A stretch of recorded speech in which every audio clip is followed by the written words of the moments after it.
When you live a life of a man who possibly died by some other man's hands, you are taking a legacy that could kill you. I don't know who told people that fast food was okay. Well, you think the pharmaceutical companies are targeting us and making our food destructive against us? They were not meant to hand out all these drugs. They capitalize off of our ignorance. How many people have we lost to GMOs? How many people have died by default? Did you know?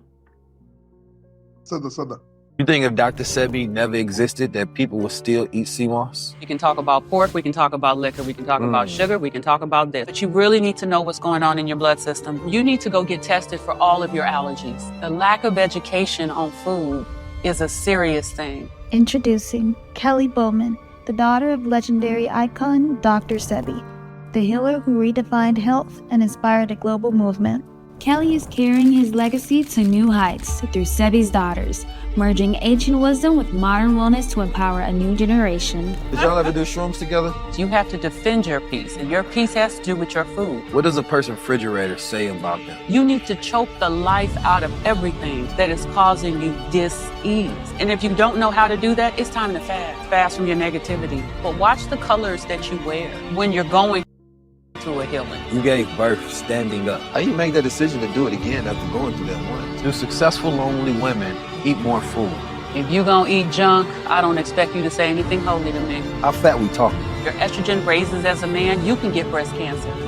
If you are going to abuse yourself, you are definitely going to abuse me. Are you a good parent if your child is fat? Children don't need detoxing. Children need a diet of love. And just so we're clear, chicken is a devil. Oh my goodness, what they did to that poor bird. I would love to see the vegan community in the gym more. They think they can eat their way into manhood and think that they better. No. Stop expecting the best when you're putting the worst in. Junk in, junk out. I'm 19 Keys and this is high-level conversation. Tap in with the guy. We live in an era where people are disconnected from who they are. And that disconnection sends you on the wrong path. When you don't know who you are, you don't know what to eat. You don't know what to think. You don't know how to think. You don't know why you do things. I believe this disconnection of mind and body is the great imbalance of our generation that is destroying us from the inside with our own habits. Today, the sister that I have is somebody who derives from a family whose lineage is getting us connected to customize the way that we eat, the way that we live based on who we are. I look at her and I see a healer of somebody that is more so soulful, somebody that takes an unconventional approach in making sure that mindfulness, right, and wellness are seen as one thing that can help people navigate the scars that keep them sick. As I travel around the world and I see how other cultures are doing and where it's not over westernized and we have a standard American diet which leaves everybody sad, depressed, lonely, insecure, fearful. We're literally eating against our DNA, destroying our ability to have the gifts to know who we are. There's one healer that stands amongst all during this particular era whose lineage is giant. And that will be, of course, the world-renowned Dr. Sebi. When I first heard about Dr. Sebi, I deep dived into his information. I deep dived into his work because I wanted to know who he was. And all his information felt fresh. It felt new. It felt like I was in a classroom where I was learning. I tried some of his regimens, right? I wanted to see how I felt.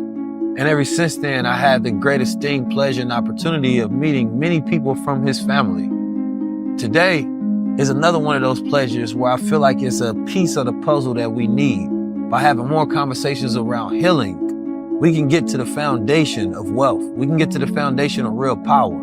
As we enter into the age of Aquarius and we go into a whole new dimension, we have to make sure that our bodies are prepared for this next phase of reality in life. Otherwise, as things speed up, if we slow down, we get left behind. But if we speed up and we have those God bodies, then we're right on time. The healing starts in the mind. And we're about to have a conversation with Kellie Bowman just about how do we get our mindfulness together? How do we get our love together? And how do we translate that to having a healthier life? As a nurturer, as a woman, I think I like to know what it is that you're feeling, what your energy is.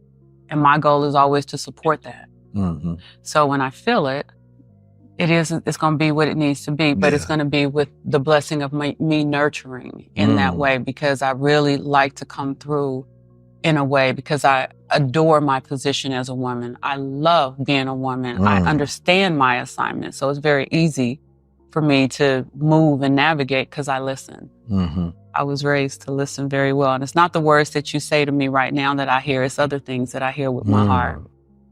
I think that's powerful. I actually want to start right there. I do. Because I think when you talk about the healing conversation, first of all, listening can help heal someone. Yeah. Right? Most of therapy is just having someone to listen to you. Yes. Right? Talk therapy, that is. And it's more so allowing yourself to release. Yeah. Right? Because we hold on to so much. And once that buildup gets too much, right, our body gets sick. Yes. Because it needs chambers to release all of this toxicity that we build up. And so in a society now where I feel like there's way more talking than there is listening. There it is. And I mean like active listening, soul listening, spirit listening. There's not a deep foundation of like, as our ancestors can hear the wind, you know what I'm saying? Can listen to the cosmos, right? They listen with all of their senses and even beyond the five. That's a completely different reality than scrolling, right? Than listening for your own intentions versus to actually understand.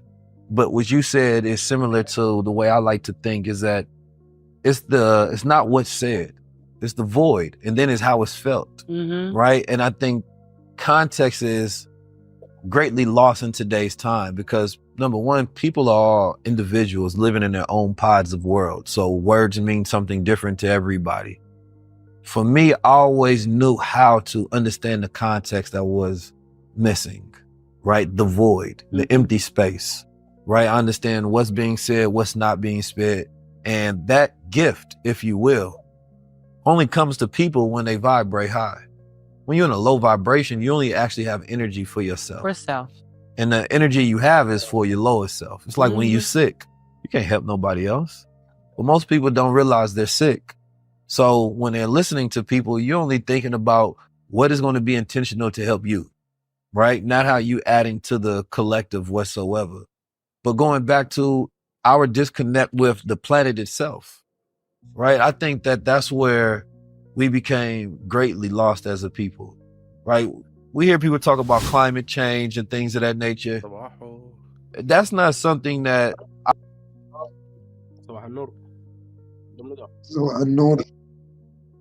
ده البيدو. تعال استغرف معانا دقيقة. ده السودان ولا شنو يا مان؟ What the hell? Let's نتثقف. about climate change and things of that nature. غالبا. That's not something that I would say the diaspora has any conversations about. And I understand it because the conversations are being held in a very political sense almost. But when you take us back to when we were connected to the land, we would always predict the downfall of the earth based on man being too in tune with technology and losing that alignment with nature. So we'd talk about when there'd be a time where the planet would heat up, right? It'd be time where we would destroy the forest, right? It's like you go look at the fight that they have in the Amazon to try to keep nature, right? It's like our disconnect from the earth was our first level of sickness, right? Putting on our plastic shoes and walking above and not being grounded, right? Then not being outside at the proper times when the sun was coming out. If we don't have that nature within us, then it's not much that we can do beyond that because we don't have enough energy to love ourselves and love nobody else. So when you say that you're a listener, you know, having that means that you have to be in a place where you can listen, right? It's almost a level of wealth that you have to obtain. And I don't negotiate that at all. I think as you grow up, you got to have some convictions. And I don't think we teach enough of that to our children. Having convictions is very important. And there are things that I do not negotiate, and that is my peace. And what I define my peace to be is up to me. Mm. And so I navigate that appropriately for Kellie. Yes. So as I do that, it allows me all the space I need for you, for him, for anybody. Mm. Because I control that. But you got to want to. It is a want. Do you think that people are ready? And most of the time when you meet people, do you feel like they're in a place where they can receive peace? Absolutely not. They're sick. You know, and that's why it takes more listeners to really understand where people are. Like you were saying, when we look at the state of the world today, I mean, one of the biggest things that hurt my feelings is, you know, you grow up in LA and, you know, I remember before there was Whole Foods, there was Mrs. Gooch's. And I remember when we would go to Mrs. Gooch's and check out that store and see what they had. And it wasn't a problem to get organic because that's all there was. Mm-hmm. There was no fight between GMO and organic. And that is when I knew we were in trouble. Mm. That hurt my feelings. Mm. How many people have we lost to GMOs? Mm. How many people have died by default? Mm. When I grew up, I remember seeing so many of my great aunts that passed away from cancer and diabetes and high blood pressure and all these issues. And it was almost not even a question. It was just normal. Now, I grew up in a household, of course, we had how to eat to live. So we had a level of awareness to what Eat to live. That's what I be saying. That's what I be telling you niggas. I said this like 2 days ago. was going on, but you realize that I always thought of it like we lived in this bubble and then there was everybody else and they lived in the world, right? And so they couldn't even see what the problem was. And if you speak to them of that problem, they say, or the solution to that problem, they couldn't hear you at all because they were rejected of saying that that's y'all, this is us. We want our bacon. Basically. We want our bacon. We don't care if it's Hey, them niggas, I ain't gonna lie, some people just too far gone, bro. Like, you might as well just not even, you know what I mean? You might as well just, hey, bro, whatever floats your boat, G. Go crazy. killing us. Yeah. Y'all go on with that Muslim. بتقول لهم بس حاضر. والله يا مان نيجز بتقول لهم يا مان الشي ده ما كويس لك يا مان. يقول لك يا مان والله طعمه ظابط. يا زبط طعمه ظابط. استمر يا مان. Talk, whatever it is. And y'all go on with that Muslim talk, whatever it is. And the truth was always rejected and made fun of. But then people will want you to be there crying and grieving for not listening. And I think that we have a world where people think that they can have both. Agreed. That's a very selfish, low-level thinking. That's a very selfish, like you said, that's the lowest vibration. Look at how low they took it. Because me and you have a shared experience in childhood. Our classroom was fully awake at home. That's what's missing. Those fully awake conversations at home. Because we had something that I thought most people had. Like I said, they didn't have that. We had something special. We didn't know it was unique.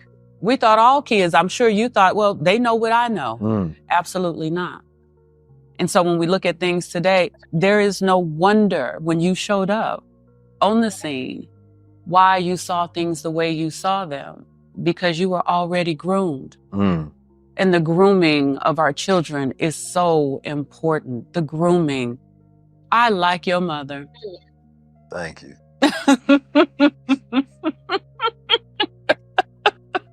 We can sit here all day and talk about your mother because I know the job she did. That is my goal. I have children of my own, but that's what happened for me because the garden was my classroom. And now I get out here and I'm figuring that everybody acts and behaves in this way. Absolutely not. And if we check behavior right now, it's very sick. Yeah. The low level of thinking right now is so sick. We are all sick. What do you do? And see, life is a doing word. Have we forgot about that? Loving is a doing word. Yeah. So where does the healing start? We live in a society that is obviously sick, right?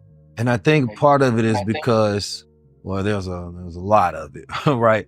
But one of the things that I noticed is that we're trying to cope with so many shifts and changes that is happening, right? We are generations that are existing in a time where essentially we have full awareness, right? And we're trying to even cope with being conscious. It's like when you know a problem, how are you going to deal with it? In a healthy way or in a negative way? And most people have negative coping habits, right?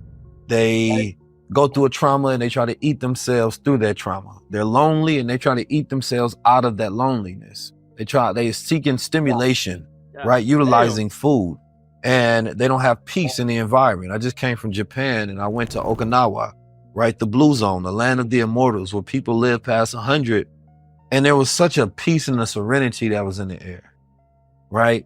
And there's almost saying that how can you expect the people, right, to eat peacefully, right, to exist peacefully, to heal peacefully if the environment isn't? Right now, we can curate our own environments, but that means that we have to go to war for our peace. There's a friction. There it is. Right? So where does the healing start? That's it right there. You cannot negotiate your peace. You have to defend your peace, and your peace has to do with your food. You know, I said before in a couple of interviews in different ways, if you are not eating peacefully, you are not thinking peacefully. It starts at home. And if you don't know how to do that, it's time to fast. You need to fast from your negativity. You need to fast from all those things that keep you. You have to fast this out. You need to choke the life out of everything that is causing you dis-ease. Sometimes it's just stop it and let be. مهند جه. انا مهمشين. اوه نو ون ريلي دبليو نو ون ريلي حاصل. هو قاعدين يا مان تشيلينج لايف اون تويتش شلينج اتفرج في فيديو شلينج عليك لمبه يا مان. we are live on Twitch just watching حاجات مفيدة، حاجات لها علاقة بالفود والفود اندستري والفارماسيوتيكالز things of that sort يا مان. بريد بكنس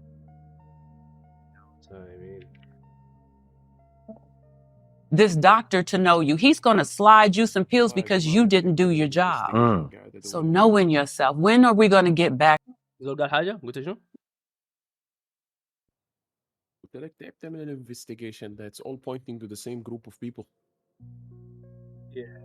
حصل يا مان يا حصل. لكن الناس بتطرح ناس بتطرح potential حلول يا مان على يعني الطرق المفروض تفكر بها والطرق المفروض يعني to go about solving your issues. لكن هاني الزول ده هسه فاتح لي ستريم في تويتش بيشوف فوائد الفاستنج وبيشوف المشاكل الفود قاعد يحضر فيديو عنه. فعشان كده يا مان I was confused. ما عارف الموضوع يا عز. I was doing هو ما كان جايب خبر للموضوع بس ما رامي المايك أنا بتاعك بقول جايب لكم يا جماعة بس you can easily take اعذرني يا برهان لو if you wanna lose weight just count your calories. لا هي الفكرة ما هي ما ويت يا مان. الموضوع ما موضوع ويت يا مان. هي على الفوائد بتاعة الفاستنج يعني الحاجات الكويسة اللي بيعملها للجسم يعني ما بس اللوزين ويت يا مان. يعني تعمق أكتر يعني موضوع هي تعمق أكتر من لوزين ويت ده في السيرفيس يا مان. فهمت الموضوع تعمق أكتر من كده.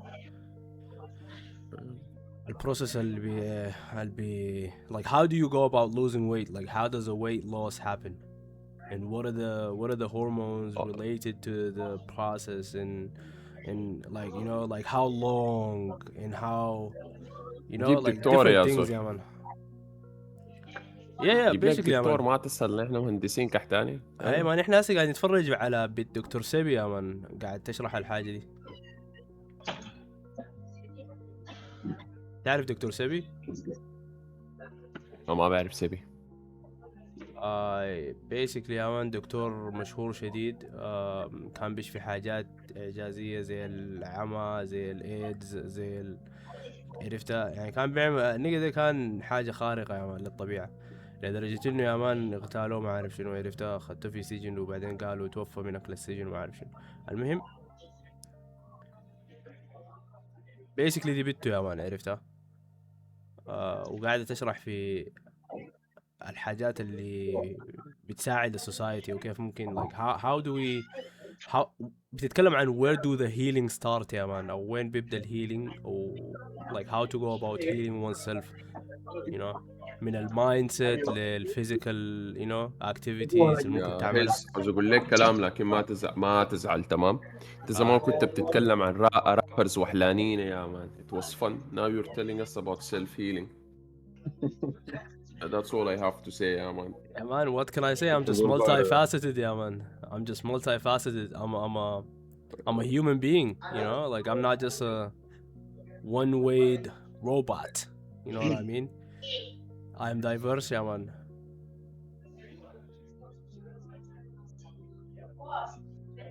يا وران What the fuck is this? فكذا نرجع نشوف الحنك شنو على الزولة دي. في زول داير يقول حاجة؟ يا رامي كنت داير تقول حاجة؟ يا رجال عندك كم تمام. نعلق شوية، انت صوتك ماله ولا هو بس عشان عندك باك جراوند نويز يا مان، وطيت المايك بتاعك شوية. لا قاعد ادي نسيت، انا قاعد في المحاضرة. رعا يا مان، انك قاعد في محاضرة قاعد تحضر لسه جوا ليك يا مان. دبليو انا رامي فاضي دبليو رامي يا مان. Back to that. I think it's important that we really just look at the scale of the way things are going. When are you going to participate? That's my question. We have to participate. We need to keep participating. I'm here because you participate. I only respond to participation. I enjoy participation because then that brings change. We all want change. We all want to witness something great. But you know what? Looking at ourselves individually, we witness what good things we've done in our lives by how we are living. Our behavior says a lot. I'm so interested in people and their behaviors. You can tell me anything you want, but your behavior tells me everything about who you are. If I really want to know you, I'll look in your cabinets, because that's really. لكن النظارات دي متفقين عليهم ولا والله حصل يا مان. فكرت نفس الحاجة في البداية، ولكن لا شكلها جات صدفة. Really gonna tell me who you are. And just so we're clear, chicken is the devil. Chicken is the devil. Yeah. Why is chicken the devil? Oh my goodness. Oh my goodness. What they did to that poor bird. والله قبل طقت لي دجاجة يا مان، حزينة يا. The fat hormone bird. Oh my goodness. Chicken on demon time, huh? You know what? I'm gonna forget these cameras are here in a few minutes because I love talking to you. It felt like the first time we had a conversation didn't feel like our first. Yes. Did it feel like that to you? You have a very familiar spirit. Oh my goodness. You're a person that starts in the middle of the conversation. I don't like to play games because I don't have time. I was raised with two adults who constantly told me, I don't have time to keep talking to you. And that told me something about me. Don't waste it. And who am I to be wasting it? Okay, so my behaviors need to become a little bit more humble. My character gets stronger by my failures. Funny.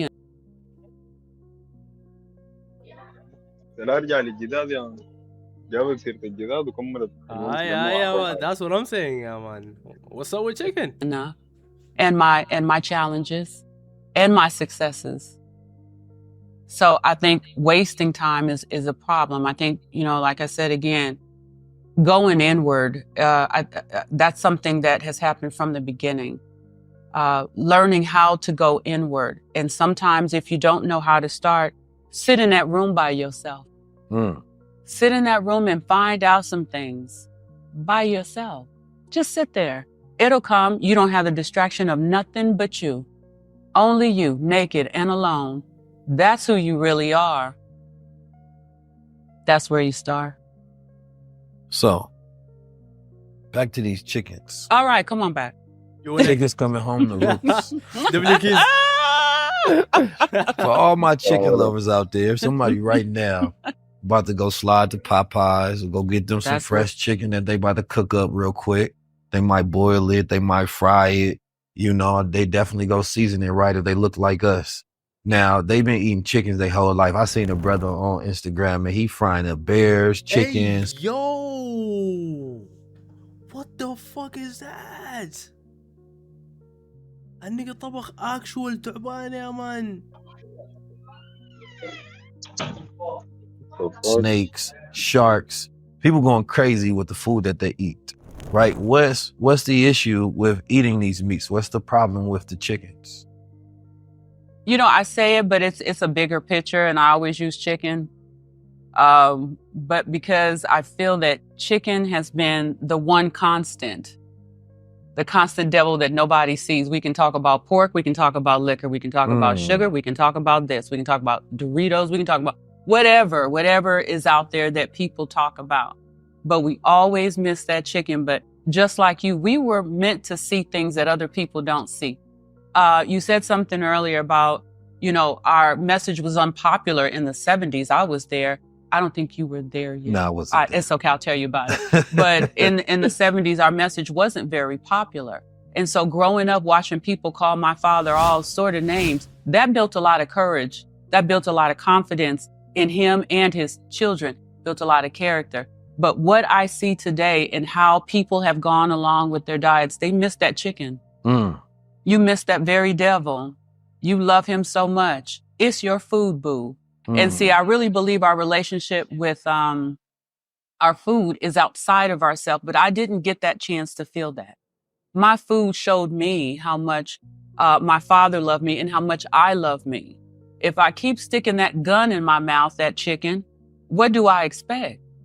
Stop expecting the best when you're putting the worst in. Junk in, junk out. Do you think it's the fact, because when I travel abroad, I'm a little more lenient on my food choices because and you can be. Yes, because there's real food, there's natural food, there's yes, I agree. You know, less chemicals with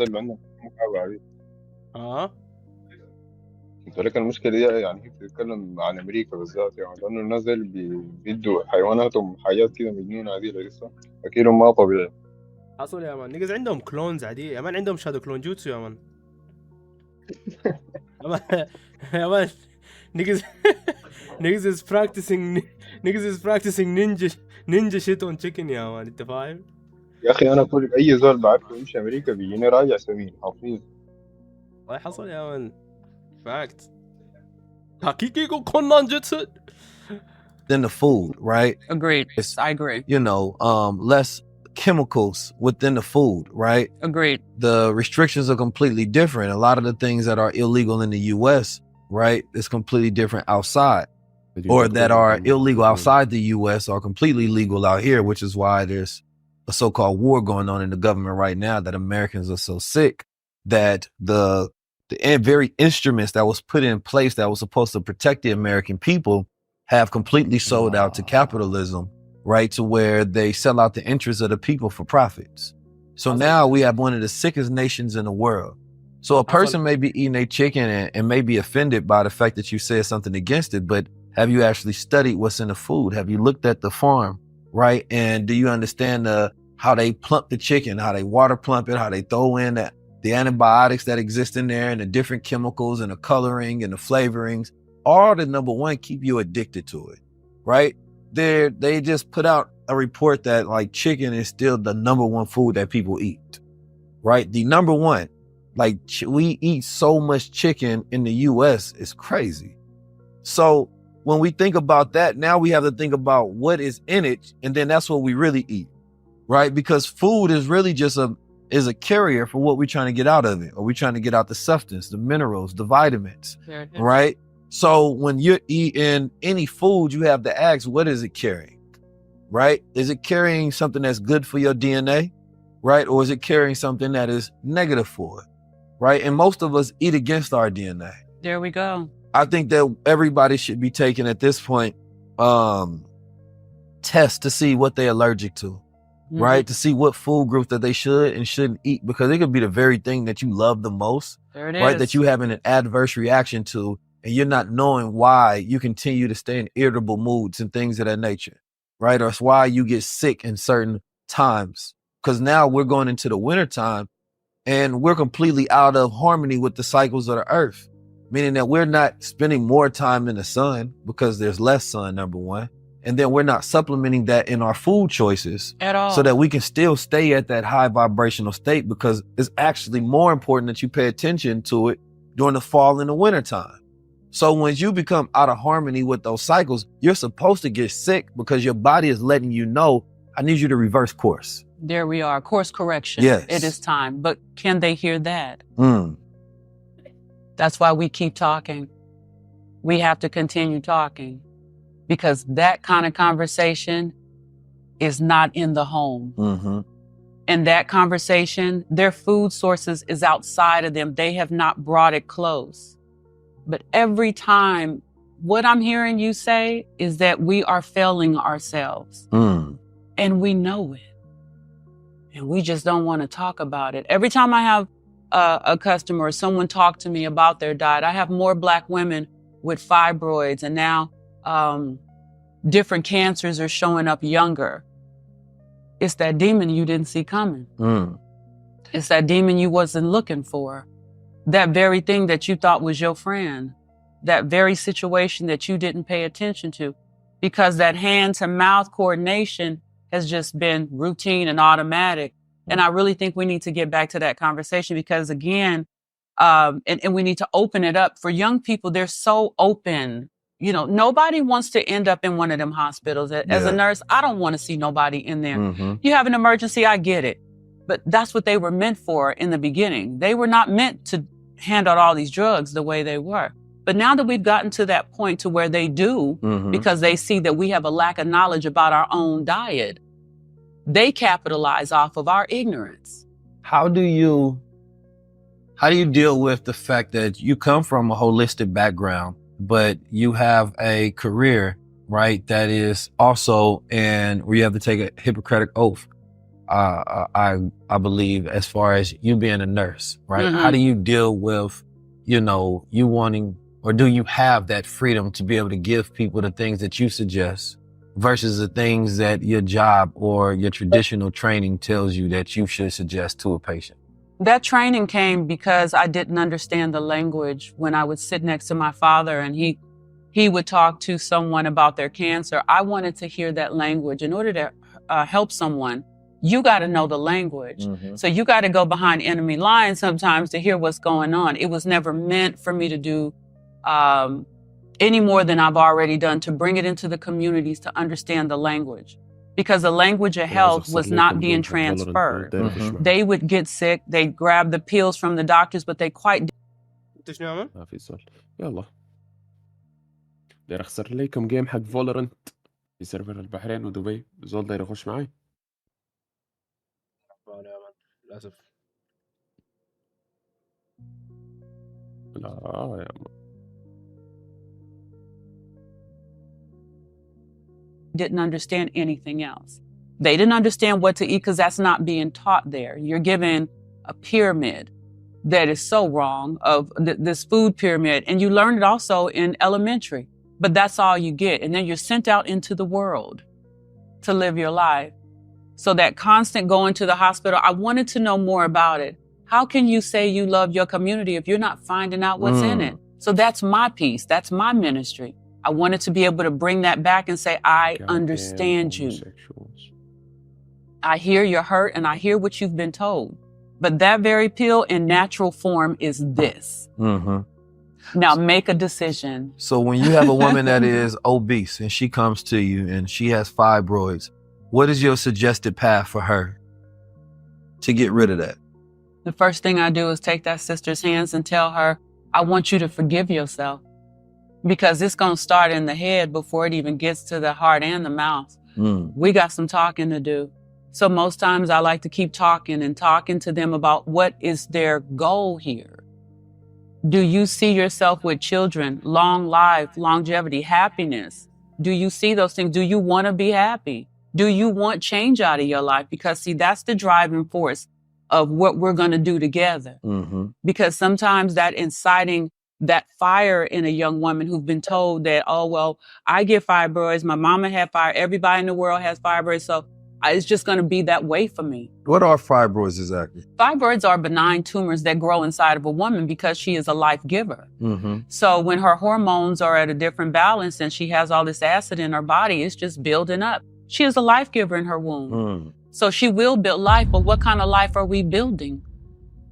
Is it a life that's for the good or for the bad? Mm. And that's a question that I like to talk to women about. So if I had to answer your question about like, where do I start in their diet? I literally tell them to go in their refrigerator and their cabinets and have a good talk with yourself.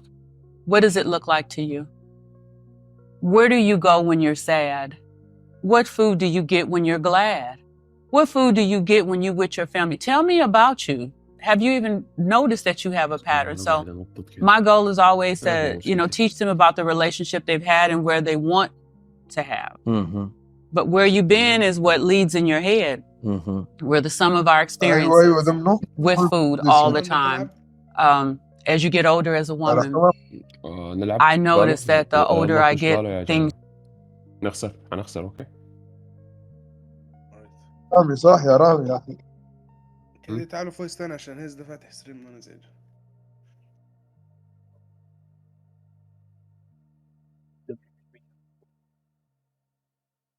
We're the sum of our experiences with food all the time. As you get older as a woman, I notice that the older I get, things change. You were speaking of season. I've always known seasonal changes. I just didn't know that everybody else didn't know when I was younger. But seasonal changes with my vegetables, my fruits, my fasting, even the way I sleep, everything changes and you need to be aware of that. But most people aren't raised to know the joy that comes from when you do that, when you make those changes, because most people don't want to change. Right. And I think that we also have to, something that we have to do that our ancestors didn't have to do is figure out, not only have to live in harmony with nature, but in harmony with technology. There it is. Right. Because we have the ability now to keep our lights on all night, not realizing that, those become blockers from us getting into that state of melatonin at night to where we get into that deep rest. Yes. Right. And so now you might have to change your glasses to lens that block the blue light. Right. If you're going to be on your screen. That's right. Right. Or looking at a TV so that you're actually in a state to where your body can continue to be in harmony. Or you might need to learn now how to track your sleep. Right. If you're going to utilize technology, I think that you should utilize it in the way of wellness. Right. How can I use it to optimize my life? Right. Not just for money and convenience, but optimization. If we have all these tools and metrics, and then the other one, of course, is not dependent on external tools, but your internal signals, right? Your body, your gut, they'll tell you what's going on, what's wrong, right? There's a lot of foods that I can't eat because I automatically get a feeling already, whether it's a slight allergic reaction. And I know it's not to the real food, it's to the chemicals that's in the food that I'm allergic to, because I know that food is just a carrier of the chemicals and my body is reacting and suggesting that I don't continue to put that in my vessel, right? But when we talk about a lot of the sickness, people talk about pH balances being off from having multiple partners or whatever, but a lot of that's going to be off just from the stress. Yes, it is. Right. عليكم السلام والرحمة. محمود. واسل. اوكي ان شاء الله كويس. الحمد لله. لايف اون تويتش حاليا قاعدين نتفرج في فيديو. خش معك من الديسكورد هنا. سي يا So if we're not existing, but a lot of that's going to be off just from the stress. Yes, it is. Right. So if we're not existing in a state of peace and relaxation and stress, then we're already sick. Right. I think that you could be a vegan and eat completely healthy and still be sick. Agreed. Because you're not in the right mental state. Agreed. For you to be balanced. Agreed. And I think that we need to focus on that as well, creating environments of peace. Right. You talked about being a woman and being a nurturer. Right. But that, when I hear that, it's softness, it's smooth, it's flow. There's no friction in feminine, right? Feminine is always within flow, right? Feminine is like water, to where it always finds a pathway to keep its nature, right? And for me, if we can get to a point where we restore true feminine energy, right? And true masculine energy, but we're talking about true feminine energy, right? That is the healer of the world. But in the way you speak, the pleasantry, the way you open up, way you give energy, right? They were shown that there was a study that after a man works out, that if he gets a long hug or he cuddles with his woman, it actually helps with gains because it relaxes and de-stresses his body to where he can heal much faster, right? So it's like all of these different things, the woman is literally a natural healer just coming around you. And she can make her man stronger, right? Just by being a light, right? And then that light that she has softens him up, right? To be even more within his light so that there becomes this cycle of productivity and harmony amongst each other. But when that is in disarray, right? And then you enter the food industry in your house, not just the food, right? Because, and I look at Americans, it's not that we're just terrible at making food selections and choices. We have terrible food to select from. There we go. Chicken is the devil. Yeah.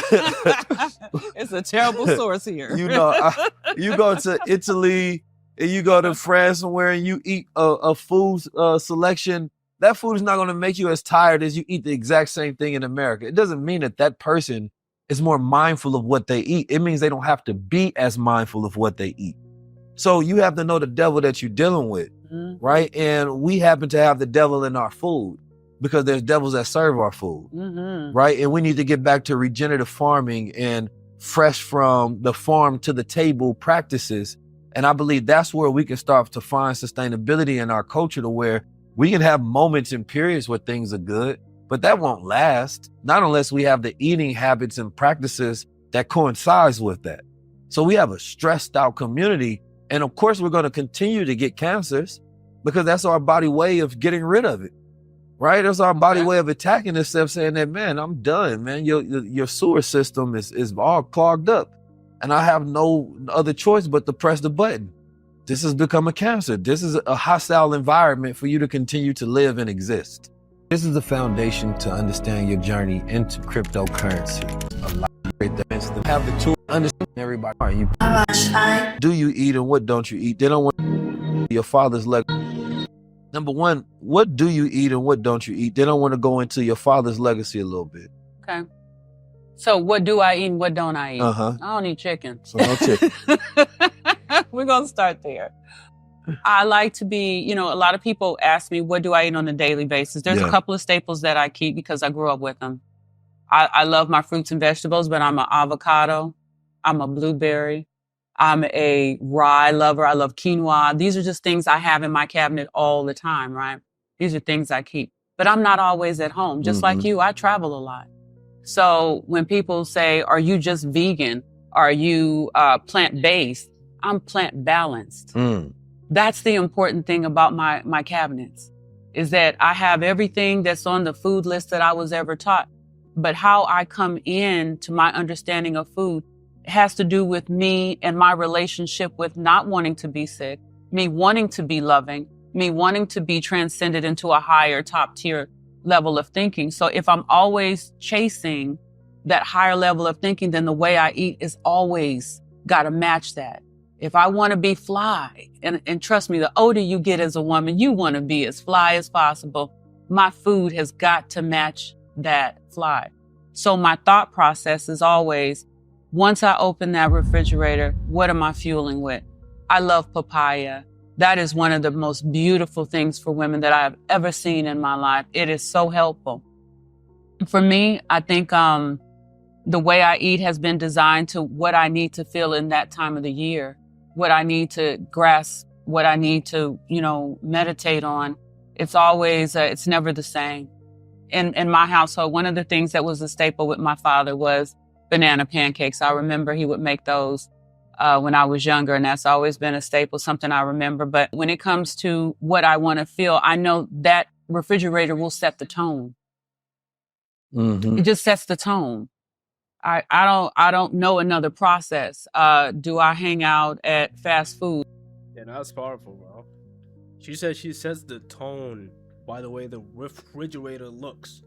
So like the things you have in your fridge is really what's setting the tone of your like mood, really. Because if you think about it, bro, like it goes to the stomach, and what happens from there? It gets digested. Then what? The body extracts the things it needs from said food, and then like makes use of that thing, which is aka creating like value out of that thing it extracted, creating more cells, you know what I'm saying, making hormones and things of that sort. So like that's really powerful, bro. Like when you get to understanding that point of you are what you eat, literally and not metaphorically, it's such a powerful realization that whatever you put inside your mouth is what you become. I don't know another process. Do I hang out at fast foods? I don't know who told people that fast food was okay. That's been an issue with me my whole life, is understanding how people continue to live there in fast food.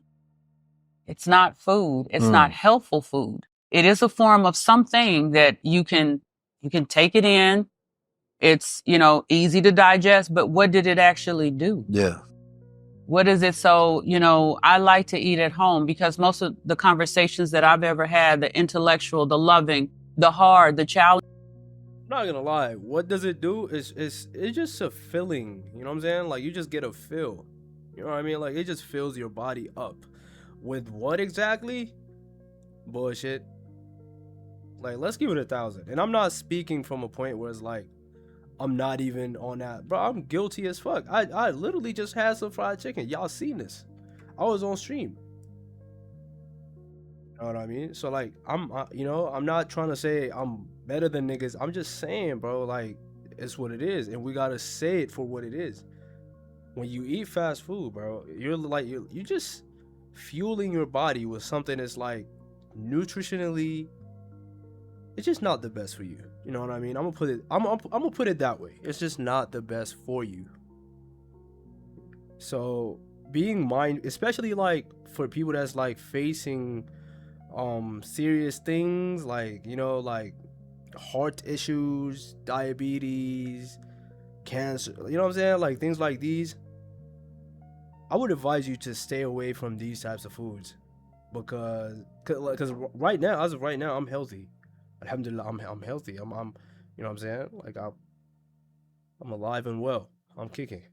But for the people that's going through things that's could be like tough on their body to like sustain, or like the body itself like is at danger, I would advise you to stay away from these types of food because it puts a whole other like it strains your system even more. Like it puts a unwanted / unneeded pressure on the body. You know what I'm saying? So like the body, on top of the body not even being able to function properly, it has to deal with breaking this types of food down. You know what I'm saying? Like imagine a body trying to fight like cancer or some shit, and you eat something that's so complex that's going to take energy from the cells to break it down to be able to use, you know what I'm saying, to turn into fuel to be able to fight that disease. So like it doesn't make sense. You're way better off just like not eating shit, aka fasting. You know what I mean? And just helping the body with some things that are like, like hydration, H3O2, coconut water. You know what I mean? Like some natural watermelon, papaya, grapes. You feel me? Cucumbers. Things of that sort. So like things like these will help your body regenerate. It helps your body because like these foods are natural foods, they're organic. So like the breaking down of these types of foods is not going to be as challenging for your system like breaking down Oreos or Doritos or fucking Kit Kats or some shit. Or a hamburger or some shit. You know what I'm saying? The conversation do. Yeah. And it's not healthful food. It is a form of something that you can take it in. It's, easy to digest, but what did it actually do? Yeah. What is it? So, I like to eat at home because most of the conversations that I've ever had, the intellectual, the loving, the hard, the challenging, happens at home. Cooking at home is my form of love to me and whoever's in my house. I can't say I love you if I keep taking you to this rib joint, although you like it. Yeah. So me at home, I'm a home cooker. But, like I said, we give it 1,000. You like it because you've been used to it. That's the only reason you like it. Because that's all you know. That's what your body evolved to like. That's what you was introduced to when you was in the years that your body was developing itself into like, because you gotta understand, from years 1 to 7 is your most vital years. Like they're literally, bro, years 1 to 7 is what really creates your entire, like everything, my nigga. How your body is going through, like your hormones, your gut health, your brain health, like everything, bro. Like just so vital. So like within these years, if that's what you was consuming, that's what you're gonna like. You know what I mean? So like I think about these niggas in Asia, right? Without naming names, but like we know them niggas like to eat some, you know what I'm saying? Like they eat some crazy shit, bro. Like why would you go into a cave, snatch a bat, and make soup out of a bat, my nigga? Like that ass, bro. Like all these foods that we have on Earth, for you to go snatch Batman and put him in a soup, like that, bro. It didn't make sense to me. But when I thought about, hold on, what was they doing when it was time to create the digestive system? What was, like, you know what I'm saying? Because 1 to 7 is really when you create your digestive system, is when you introduce these foods that is going to shape how your digestive system is going to look going forward. So when you get to thinking about these things, you find out that's like, okay, this is what they was fed by their people. This is what they found at their disposal in their environment. This is what the people was doing. So it makes sense now. They like it because that's what was available. That's what they just spawned in this bit, and niggas was doing that. So they really didn't have a choice. Choices was made for them, and like it's a tough realization, but it might have happened to you too. Like my folks might have made some decisions for me that might not be the best for me, but fuck it, nigga, I'm in it. My body evolved to digest these types of, you know what I'm saying? So like at the end of the day, bro, when you get to understanding these concepts, like why do we like what we like? Digestive system, importance of 1 to 7, you know what I mean? Gut and gut health, and like how does that even affect your like mood, as she said, and health in general? It's such a deep topic. It's such a deep topic, man. In my house, I can't say I love you if I keep taking you to this rib joint, although you like it. Yeah. So me at home, I'm a home cooker. But like I said, born in the 70s. So all the wonderful cooks that are out right now, they've grown, these young people, and they have like Dr. Sebi or alkaline chefs everywhere. They didn't have one of those when I Yeah. Now the industries definitely have grown and matured, right? Yeah. I actually, I seen some headline and something he was a part of. They was explaining how Dr. Sebi had produced $1 billion industry. Of course, speaking on number one, CMOS, right? And then, of course, just this shit right here, Chad. CMOS. It got 92 minerals of the 102 minerals that is very essential for your body to function. This shit is really like so beneficial. You could look it up and do your own research. But I'm telling you, gang, like if you're facing any deficiency in any, like in anything really, 9 times out of 10, all you need is just CMOS. And you don't have to get it from a specific source, because CMOS is... Wait, I'm not gonna lie, gang, it's a lot of fake ass niggas out here. So yeah, you might want to be mindful of the people that, you know, might sell you some fake shit. But, you know,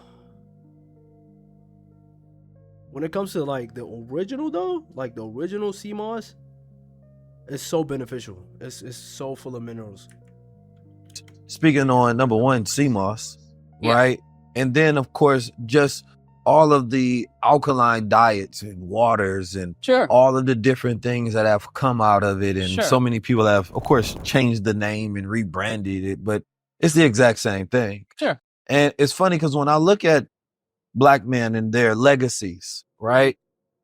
Some of the most impactful Black men in American history are erased, right?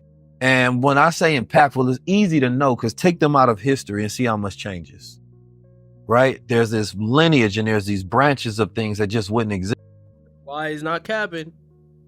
You take that nigga Dr. Sebi out of history and see what changes. Oh my god. Oh my god.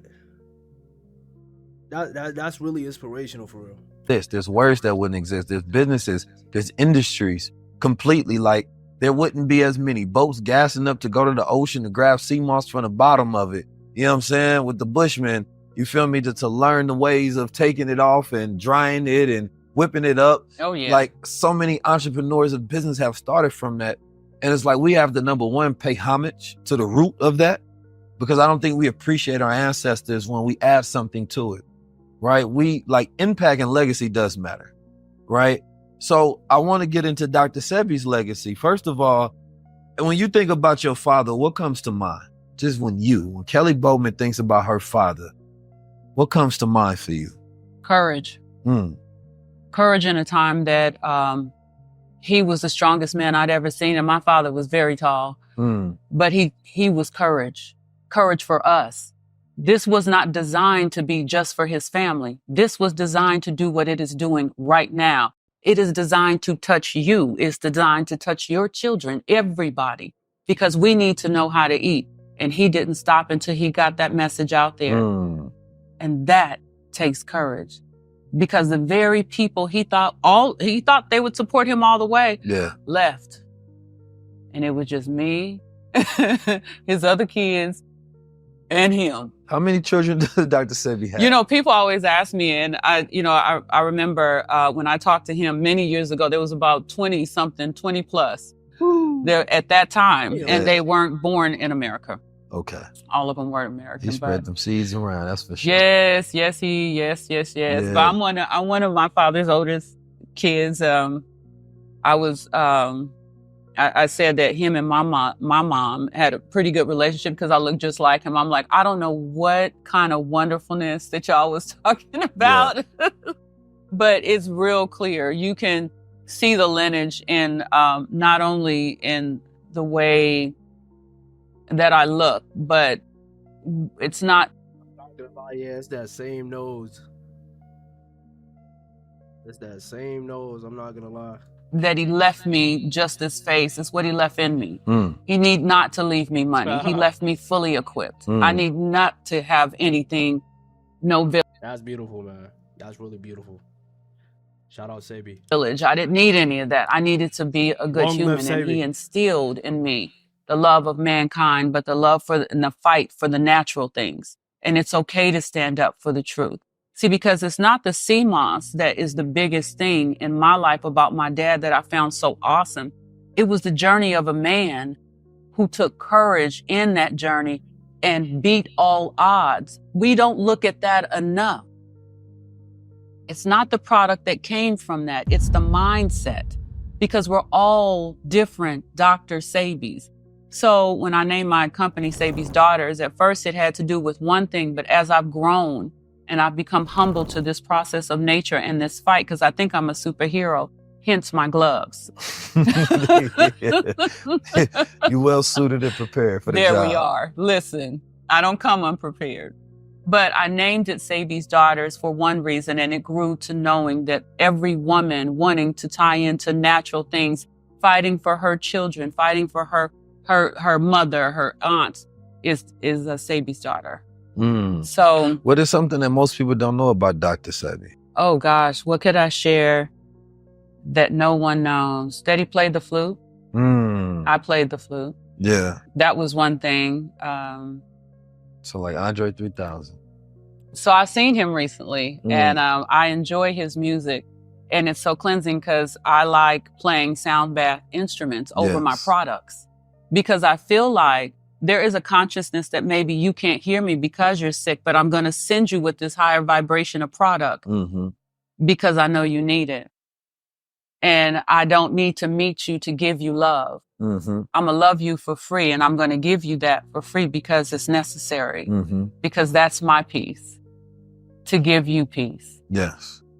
So have you, when it comes to Honduras, right? What's so special about Honduras to where he wanted his village there? And have you really experienced the healing factor that is spoken upon when it comes to Honduras in the village? My kind sir, off of the back of his older children, that village was built. My father had a vision, and he entrusted us to continue his legacy while he was in Honduras and he was building. We were running that LA store. And one of the things that we experienced from groundbreaking, and for me up till now, was the love of nature that he put in, the passion we had for the love of people and community. He knew a lot of people wanted to get there. He knew a lot of people were sick and they just wanted somewhere to go to release. On that land lies his best work and a lot of his love, his biggest love. The mango trees, the healing waters. When you are in thermal waters, it is exciting. Walking that ground with my father and him telling me about all the plants he planted, all the trees he planted for others. Selfless act. It was his love letter to the community.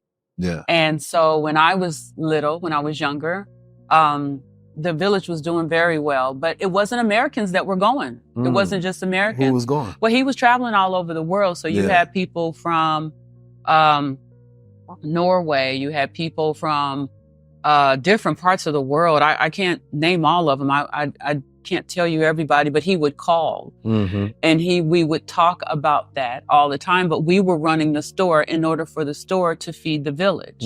So that labor of love is founded in passion for others. And so when I look at it, when I would go to the village when I was younger, he's always in the garden. He's always doing this. He's always seeing a client.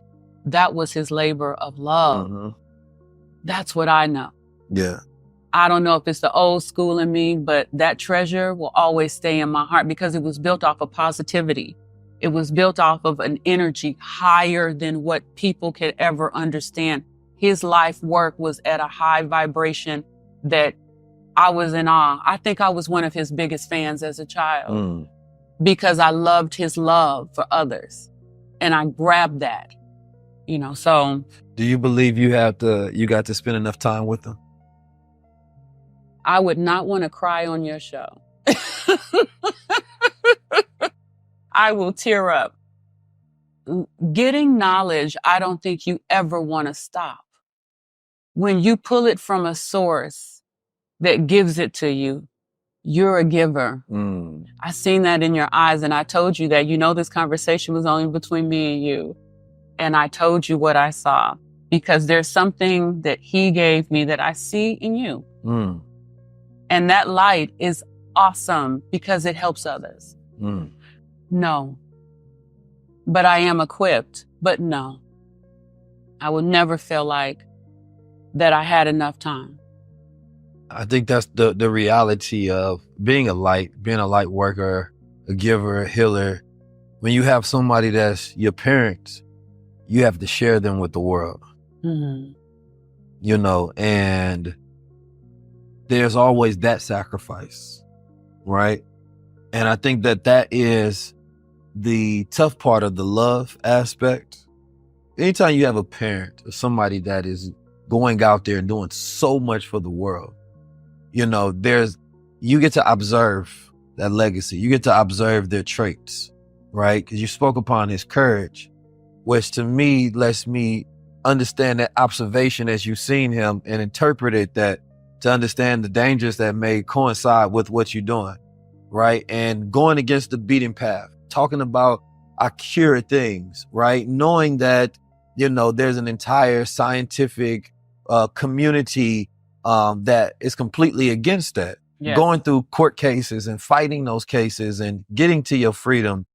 I've greatly observed my father, not through him spending a vast amount of time, right? But understanding who he was as a man and how he impacted others, right? And how he handled himself in different situations.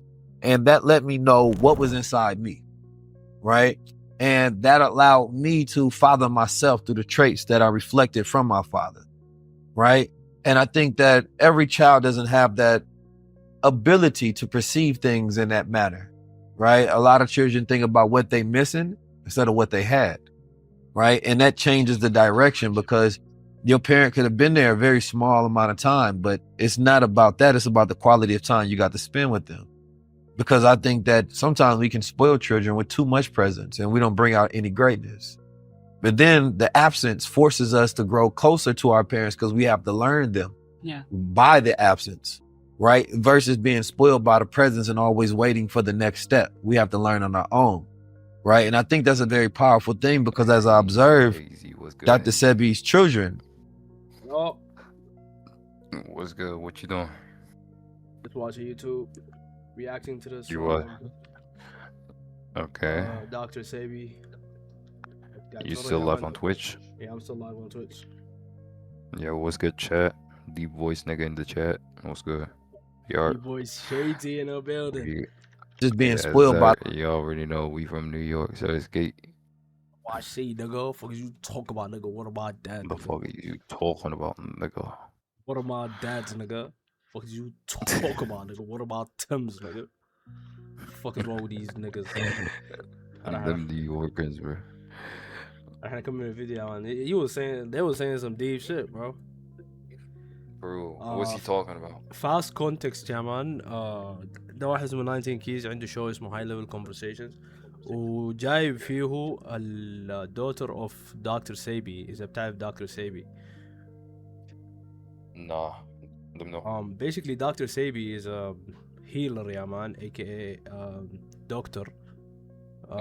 كان عايش في كان عايش في ال 19 يعني كان popping since like the 1970s up until the late 1980s 1990s. كان عبارة عن herbalist / دكتور بيعالج بالطرق الطبيعية يعني بالأعشاب وكذا وكان كان بيحشي يعني كان بيشفي حاجات يعني عجيبة زي العمى وزي الايدز والحاجات زي دي حاجات كده يعني خارقة للطبيعة. ايوه ما شاء الله. وبيسكلي النيجا ده مان يعني زي ما تقول انسجن ومات في السجن. سبحان الله. ايوه. Why not? I wanna get cured blindness. سبحان الله. المهم يلا دي بنته cheap stuff كمان. ايوه دبيتو هسه النيجا ده قاعد يتكلم معاه وقاعد يحاول يشوف مثلا يعني الطرق بتاعت ابوها كانت كيف ويعني شنو الحاجات اللي كان بيعملها حاجات زي دي. ابوه لسه قاعد في السجن يعني. لا الزول ده توفى من التسعينات يا مان. Oh damn. Yeah. And he هسي didn't بيته. teach anyone his ways. لا he did يا مان. he did. عنده كتب عديل يا مان. نقدر كتب كتب وعامل. كان عنده قرية عديل يا مان. كان عامل قرية في هندورة. الناس كان بتمشي هناك وبتتعلم وبتعيش اسلوب حياة معين كده عرفته. Okay.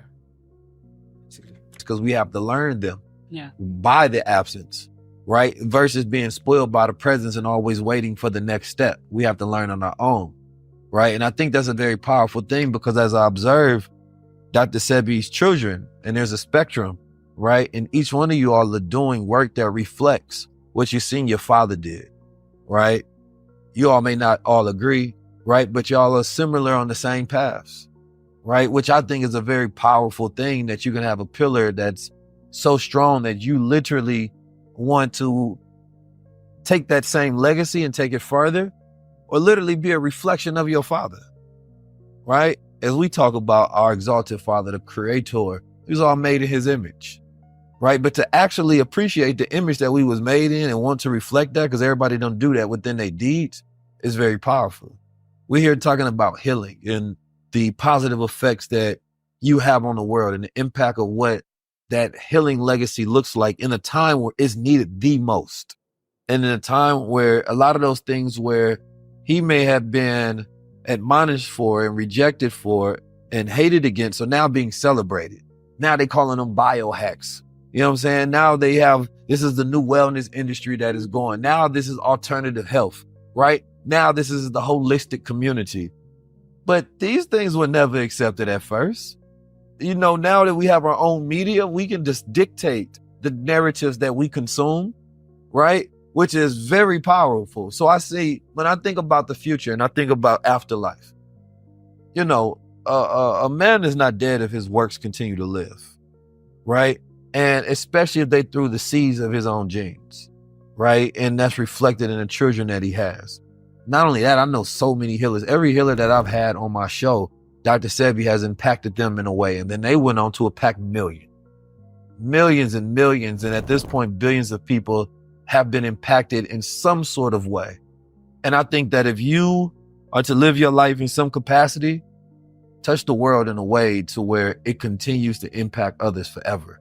I think that's, to me, I think that's the best way to be a father. Because you can't be immortal, but you can do work that lives forever. Sure. I believe that. And I think every child sees their parent differently. As you've said, I don't think any of my brothers and sisters are right, and I don't think they're wrong. And that's the way he raised us. I think for me, because I'm one of the older ones, we had a interesting kind of bond, because I think he felt like I was a mini me at one time of him in some areas. But when we look at how we're raised in a household and what that means, and it could mean everything. Are we getting on Roblox soon? Brother, we are learning about the human body. I think that's more important than Roblox, don't you think? Did someone really just that ass mention Roblox right now? Somebody just mentioned Roblox, gang. And I'm not gonna lie.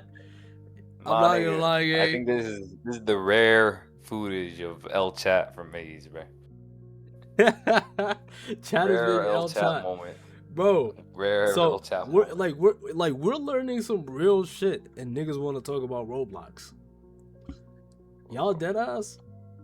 Hello, I'm playing Roblox. Please help me. Bro, I just told you niggas I'm about to go on a 7-day fast. I'm not gonna be eating shit for 7 days.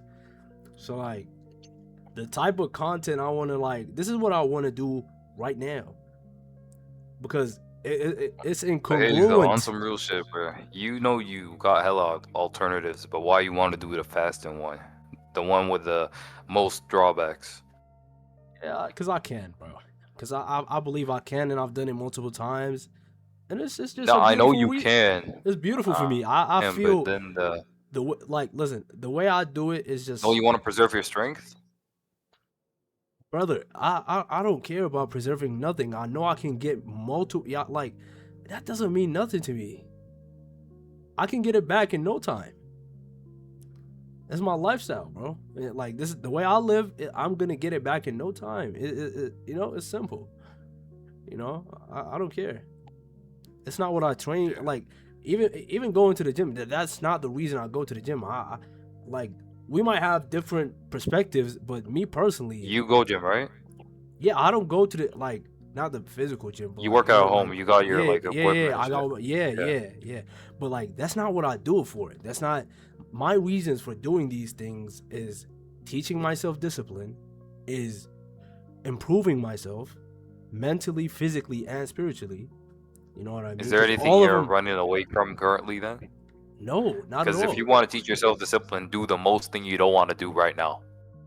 Not this fast The thing. the There's a lot of most things I don't thing, want to do that I escape from the every day, most but thing I would not want yeah. to do is You don't not gotta tell me. eat. You don't gotta tell me if it's personal, but Is, just do it. bro. Is there anything, like, bro? Do you know any human being that doesn't like food? Any human being that, yeah. Like, do you genuinely think I don't like? Do you think I fall don't. into? Me. I don't like food that like as I used to back then. Right now, I just eat because I needed to survive. I never thought like. I don't think like, oh, I feel like I want a burger. Oh, I feel like I want some chocolate. I don't think like that no more. Right now, I'm just like, I just gotta eat because I gotta survive. That's it. I'm not gonna lie, I love food. Me personally, I'm gonna keep it a bean. I love eating food, and one thing about, Oh.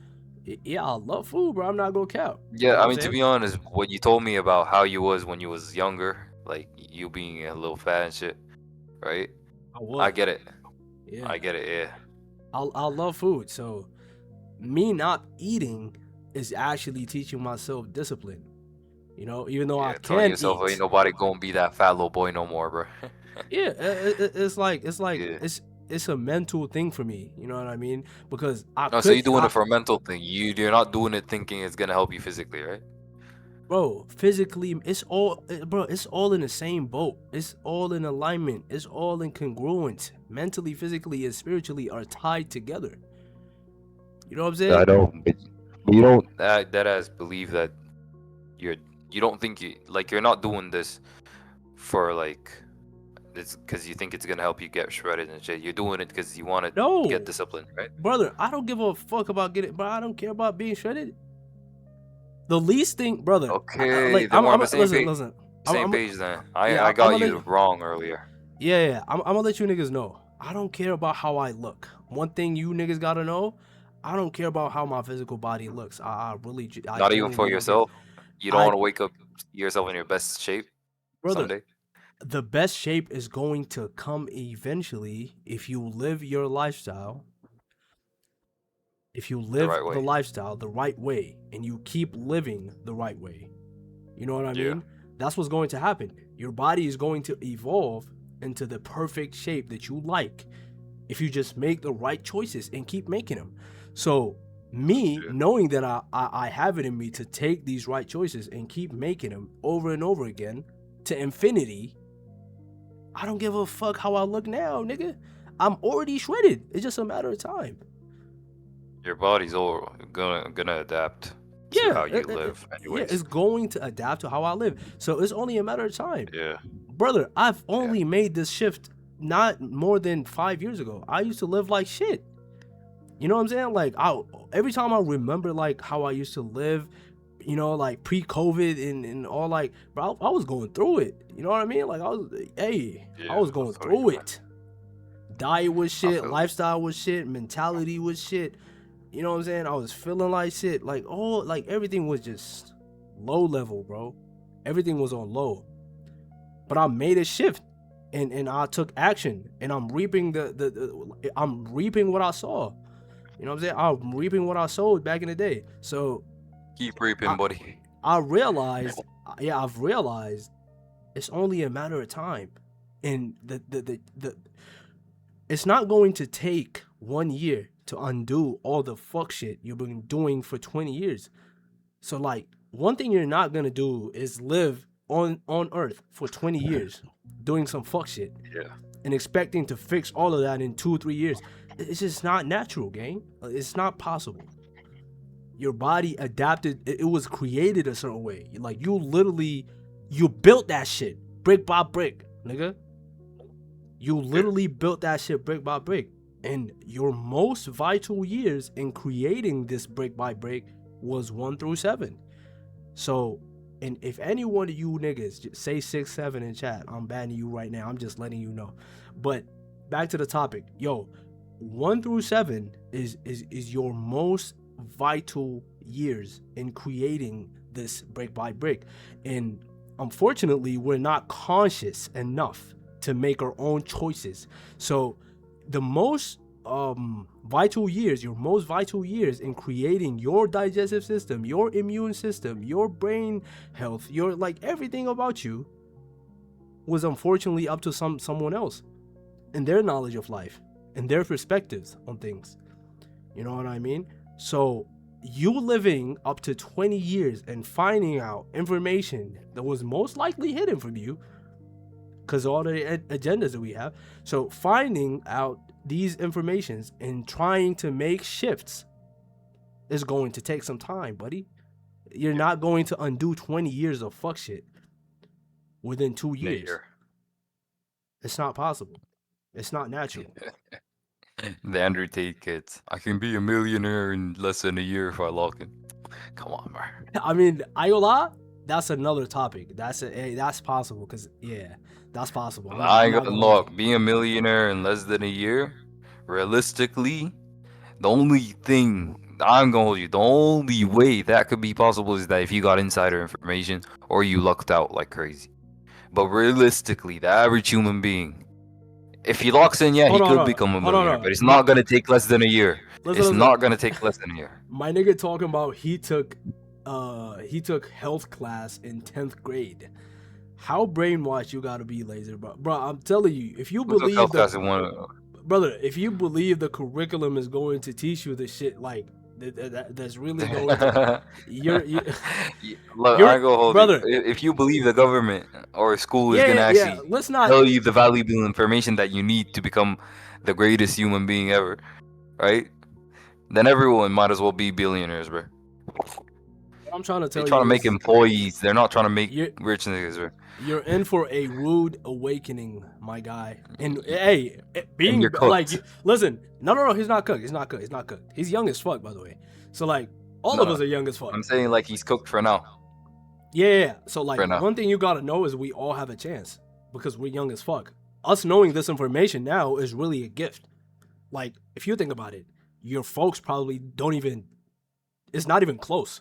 And like, I know people that have lived their whole life not knowing the information that I know in my 20s.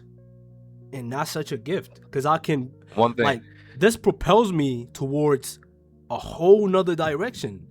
You know what I'm saying? It changes my whole trajectory within life.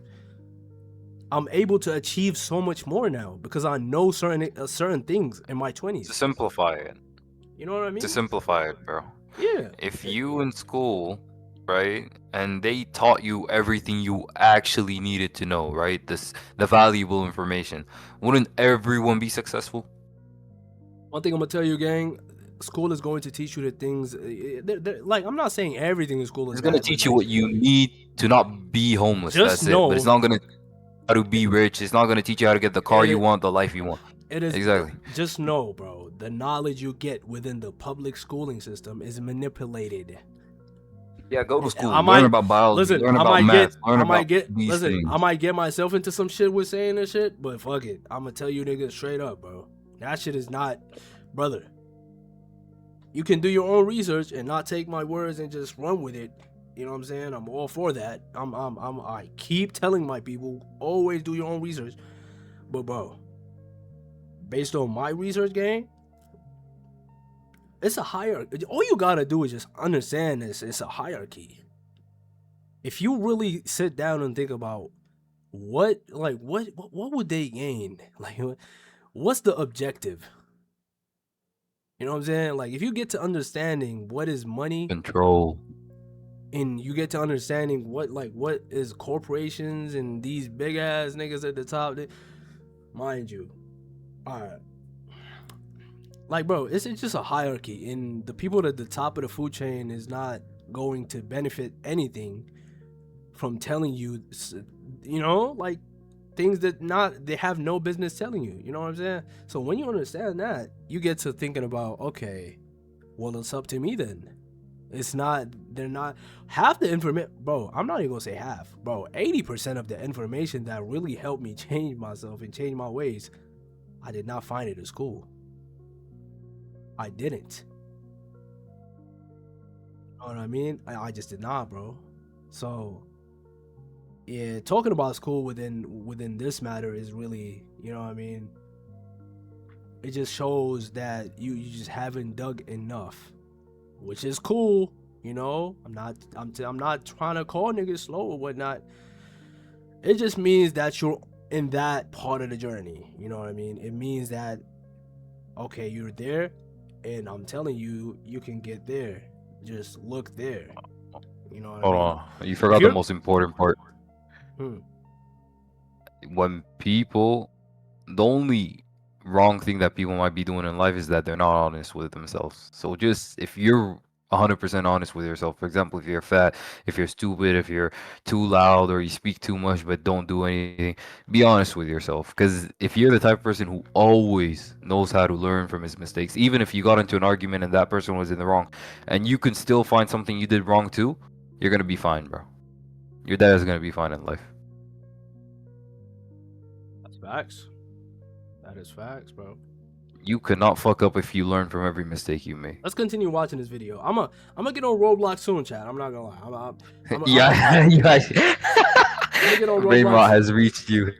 I don't know who you are anymore. I'm gonna get on Roblox soon in the next couple days, but like, let's be that ass.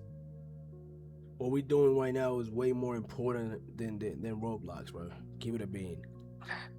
L influencer, bro. Give the chat what they want. Hayes. Thing to me in one way, and everything L rage bait to someone else, like you said, it's all in the goal of healing. And sometimes the healing is ourselves. So when you talk about my brothers and sisters, how I look at all the experiences of each one of them, and some that who are not my brothers and sisters, who claim that they're family members because they just want to be attached to something so positive. And I get it. And for that, I don't judge, but you got to still find your way once you finish with that. So you still have a journey to go on. But I really feel like, you know, when we look at our lives, are we dealing in something we've taught, something we're learning? We don't really know. We just see that there is a process. And my process for each one, my love for each one of them in prayer is love and light, always. But most of the time when you have a household full of kids and the message is one way, be kind because we're all sick. That was a constant conversation with all of his kids. And we have to work through our own sickness to even see that message. Because I believe our parents leave us with a lot to think about. And I really I so appreciate that so many have come from learning our journey, because we were up close and personal. People will never know how much you know about your mom. They only know what you tell them or what they want or what they want, you know, what they can see, but not what you've experienced. The looks on her face when she smiles, her frustration, her giddy laughs when she's with the people. You know your mother. I know my father and I know my mom, and I love them for allowing me the time that I had with them to see it. And it was raw. Because trust, my father was not somebody who minced words. He said what he said it. That's what he meant. My mother was the same way. But how I calculate that in here makes all the difference. So my journey is going to always be put forth to represent two people who operated in love. But how Kellie spins that is very important to how I touch someone's life. The goal is always to be a listener and a forever learner of life. And it's going to take me high because that's where I want to go. I'm not looking back. I know what's back there. I'm okay with my ancestors, what I've learned from the past. I take it with me on my shoulders so I don't have to look back because it's carried here. So I look forward to who I'm meeting. I look forward to where I'm going. And that path is just the way it is because that's how I saw my parents. So I'm going to rock this because I don't know how much time and if we ever will sit down again, but I am so glad that we did. Because guess what? We are impactful because we choose to be, and we want to have that top tier for you, for me, for everybody that you meet and touch. What is your legacy? Can I ask you a question now? Yeah, and it's a conversation, so we can go. We good, for sure. What do you want people to remember about you? I think about that question a lot, but what do you want people to? That is deep. What do you want people to remember about you? Like, if somebody asks you, like, what would you want people to remember you by? Or like, what do you, when people remember you, when you're no longer in this earth, what would you want people to remember about you?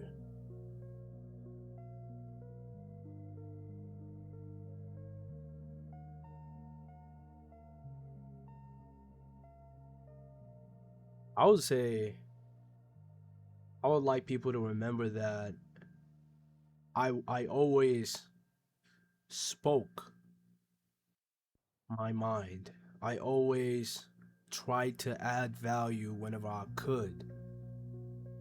And I've never shied away from, providing that value. You know what I mean? No matter how small. I want people to remember that I've lived true to my purpose. I've always been true to myself. Spoke my mind and said what I mean and meant what I say.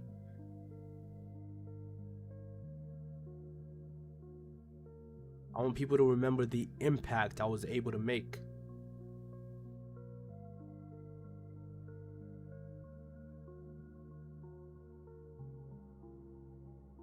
People to remember that it's possible because I did it.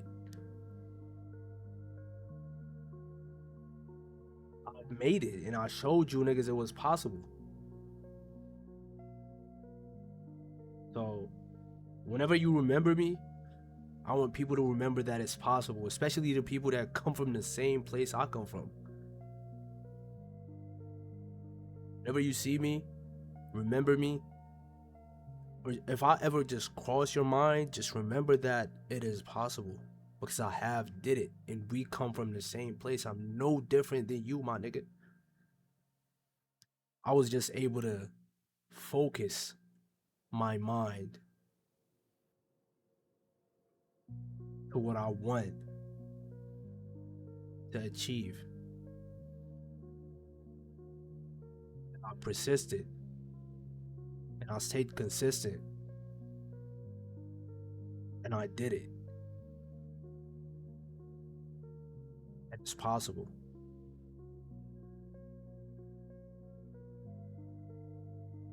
That's what I want people to remember me by. To remember about you.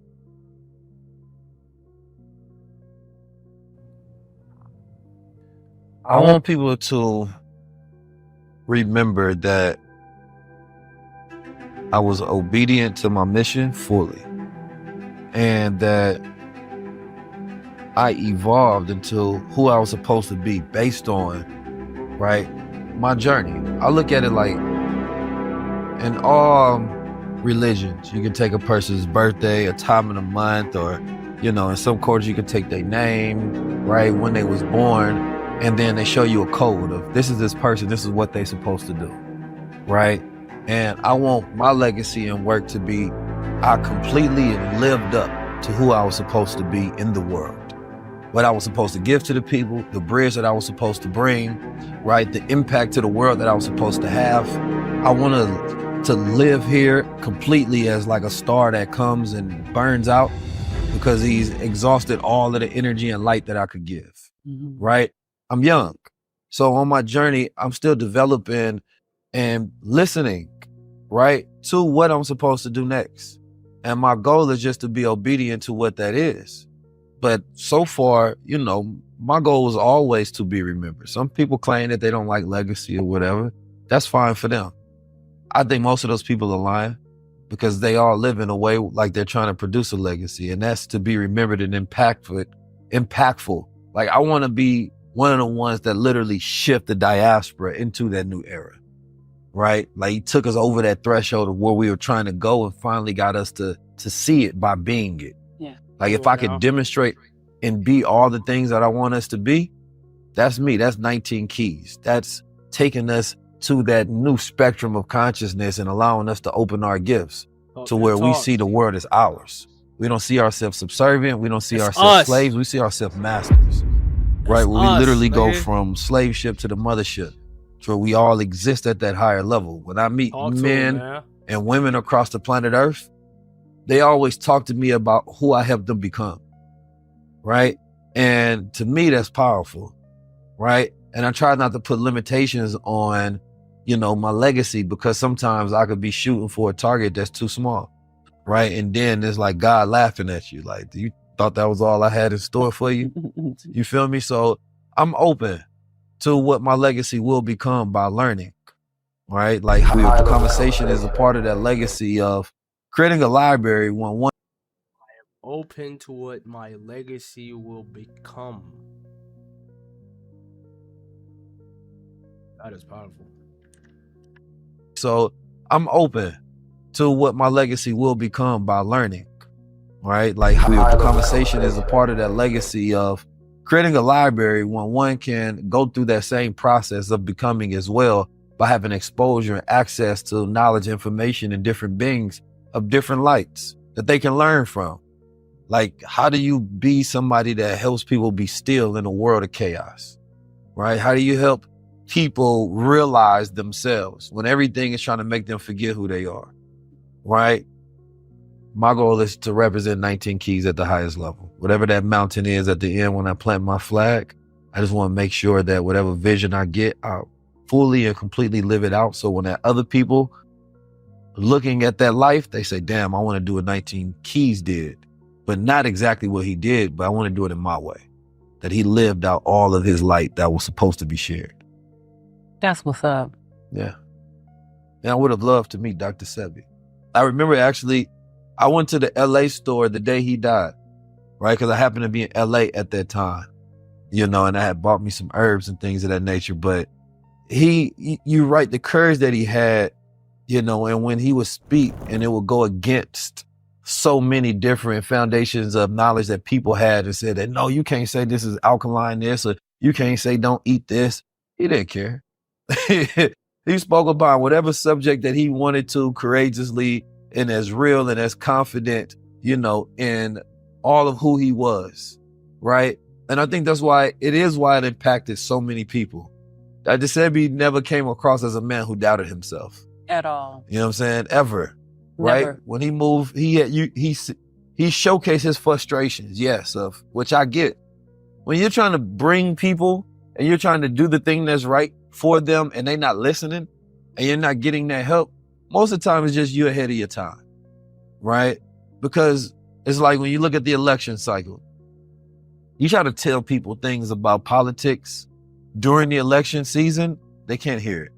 You wait a day afterwards, they'll hear you, right? Sometimes you just a day early, right? And that can come in years, right? That can come in months. But now we're at that point in time where those words, some people right now just go find Dr. Sebi on YouTube. And those words are right on time. And not only on time for them, but on time for the world and the environment that they're in, right? So I like the aspect of the CMOS in the sense to where there's not too many people that can point to certain products and say, yo, that origin source of this becoming popularized across the globe, that was one man. Nobody can take that away. You know what I mean? But not only that, just that whole heal thyself. You know what I mean? The individual being empowered to have their own healing journey. Because the doctors aren't as knowledgeable as we think, right? They are given scripts, right, to prescribe, right? Who in this bit? Hold on. Edit the guy. Right?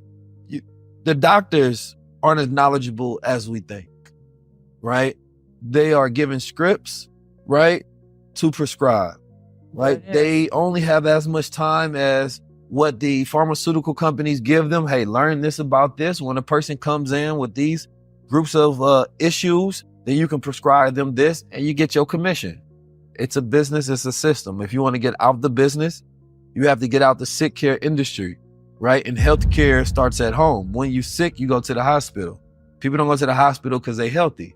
So your goal in life is to avoid that by living a lifestyle that allows you to stay high vibrational, right? And that goes into your music. That goes into who you talk to, right? That goes into what you're looking at. Whether you wake up in the morning and you gaze in the sun to make sure you stand in that circadian rhythm and you de-stressing your body from the anxieties of the day, right? Whether you have so much anxiety that you're so self-aware to say, man, I can't even watch a horror movie because that's going to add into that matrix of negativity of thoughts, right?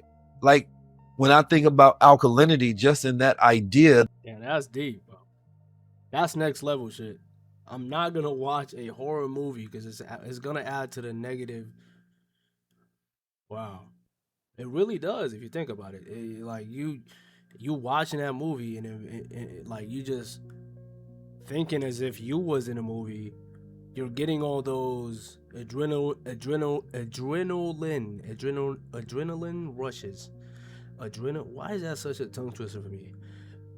But you're basically just getting the hormones, my nigga. Like you're getting the same hormones as if you was experiencing that negative thing. You know what I'm saying? So imagine a level of mindfulness that you have to be in to be like, I'm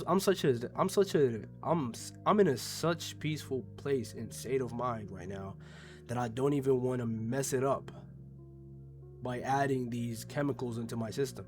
You know what I'm saying? It's just a next level awareness type of thing. We tell you don't drink right when you're angry. Don't try to drink to cope. But we never say the same thing when it comes to food. Right? You get angry, you go eat some food. Yeah. You start snacking. Right? You get lonely and you go that chicken. You know what I'm saying? Keep you company. You feel me? Chicken, though. Nobody rubbing on your thighs, you go get you some thighs. You rubbing on them thighs. Nobody rubbing on your breast, you get the breast. You gotta stop this. This is ridiculous. So we gotta stop making food our partners. That is creative. Partners. You gotta learn how to deal with the loneliness as peace. It's not really loneliness. It is single peace. Right? Be with yourself, right? Now, decrease that necessity to always need stimulation, which is the food. And this food has so many chemicals in it, it's overstimulating, right? And then once you're in a calm place, now think about what you want to eat. Because like if I wake up late, it makes me crave sugar. But when I'm aware of that, I say, no, I realize I didn't get enough sleep. So now my body wants this junk food for a quick charge of energy. But that's not what's good for me. So now one issue turns into another and it becomes a cycle. And it's like, damn. And that's why maintaining balance is so important, because there's such a deep correlation between wealth and health. But then who's in charge when that happens? Is it your food or was it you? That discipline is what I'm speaking of. That very discipline about your food. That discipline, you see how you had that afterthought? That's where I want to pin anybody I speak to, my customers, my clients, people who you don't even have to know me. If I hear that kind of conversation, I need to course correct you and give you a higher vibration thought. Stop the madness. Find your discipline with your food because it is controlling you. You're not controlling it. And that's been the problem. When you're on that good coffee, man, ideas just come to you. Cut it. Then wake, focus, amplify it. Especially for the people that got that ADHD and they tired of taking that Adderall that make them wake up in the morning and they feel extra emotional. Why Supermind? Because regular coffee don't cut it. Who wants a regular mind? Supermind, mental, energy, focus. So let's get through a couple of steps of food discipline, right? I'm coming to you and imagine I'm not 10% body fat, right? I ain't all muscle. Imagine I'm really big fat. All right, nigga. Nigga just had them. Body fat. I'm coming to you and imagine I'm not 10% body fat, right? I ain't all muscle. Imagine I'm really big fat guy, maybe 30% body fat, I got bad eating habits. Damn. And I ain't gonna lie, I seen one video on high level conversations and I want to get myself together, right? So I'm coming to you, Kellie Bowman, and I'm asking you for your help. Can you give me some guidance so that I can get my life together? Because I can't get the woman I want because my breasts are bigger than hers. That's how these brothers are. Wow. That's a real situation. That almost happened something like that with me on the phone with someone. Yeah. And so here's the thing. All right. So you want to start. Okay. So now I need to know a little bit about what you're going through. And what I mean by that is, where is your pattern of understanding with your daily food? What are you going through the day? So what is your breakfast? What is your lunch? What is your dinner? What is your access? Because everybody is different. There are so many food deserts out here, and we will default on whatever is available for so long that we don't know anything else. All right, so I'm a simulate it. Yeah, so I wake up, I probably have a donut. Right. You know what I mean? Wash that down with some milk. Probably later on, I might eat some chips or something if I'm still hungry. And then I probably wash that down with some soda. But I do the diet soda because I know I don't want to get the regular soda, right? And then I probably have lunch a little later, you know what I mean? And then I usually go to a fast food joint, probably get me some Starbucks, a Frappuccino, you know what I'm saying? Extra caramel, you know what I mean? Salt latte or something like that. That's what's up. I hear it all. Right? I hear, come on.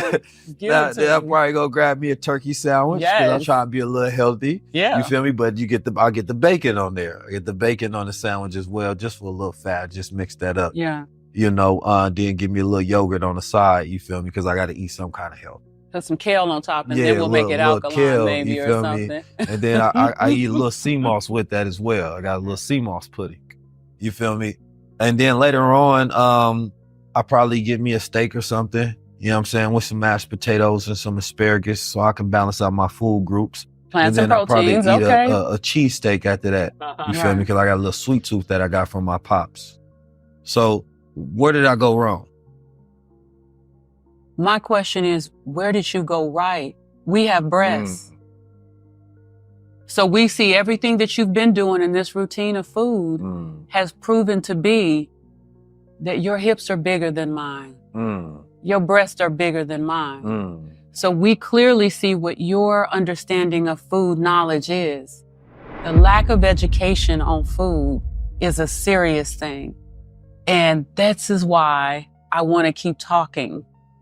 Every time I sit down with someone, and I mean talking to the masses, to on the corners, because the lack of understanding will keep men in that position. And it doesn't only give them boobs, but it lowers their testosterone. So I know that he's not working there either. So he's probably having, taking those Viagra pills, and he's thinking that everything he's doing with heavy porn or whatever he's doing. Well, he don't need the pills because he ain't got no woman. Well, then he probably is looking at the porn because that's all he got at this point. Just the screen. But the reason, the biggest reason we're here is because of the lack of understanding. So let's get into the understanding of a higher level of food sources that will give you what you want, because you want a woman, but we can't have a woman with a woman's body.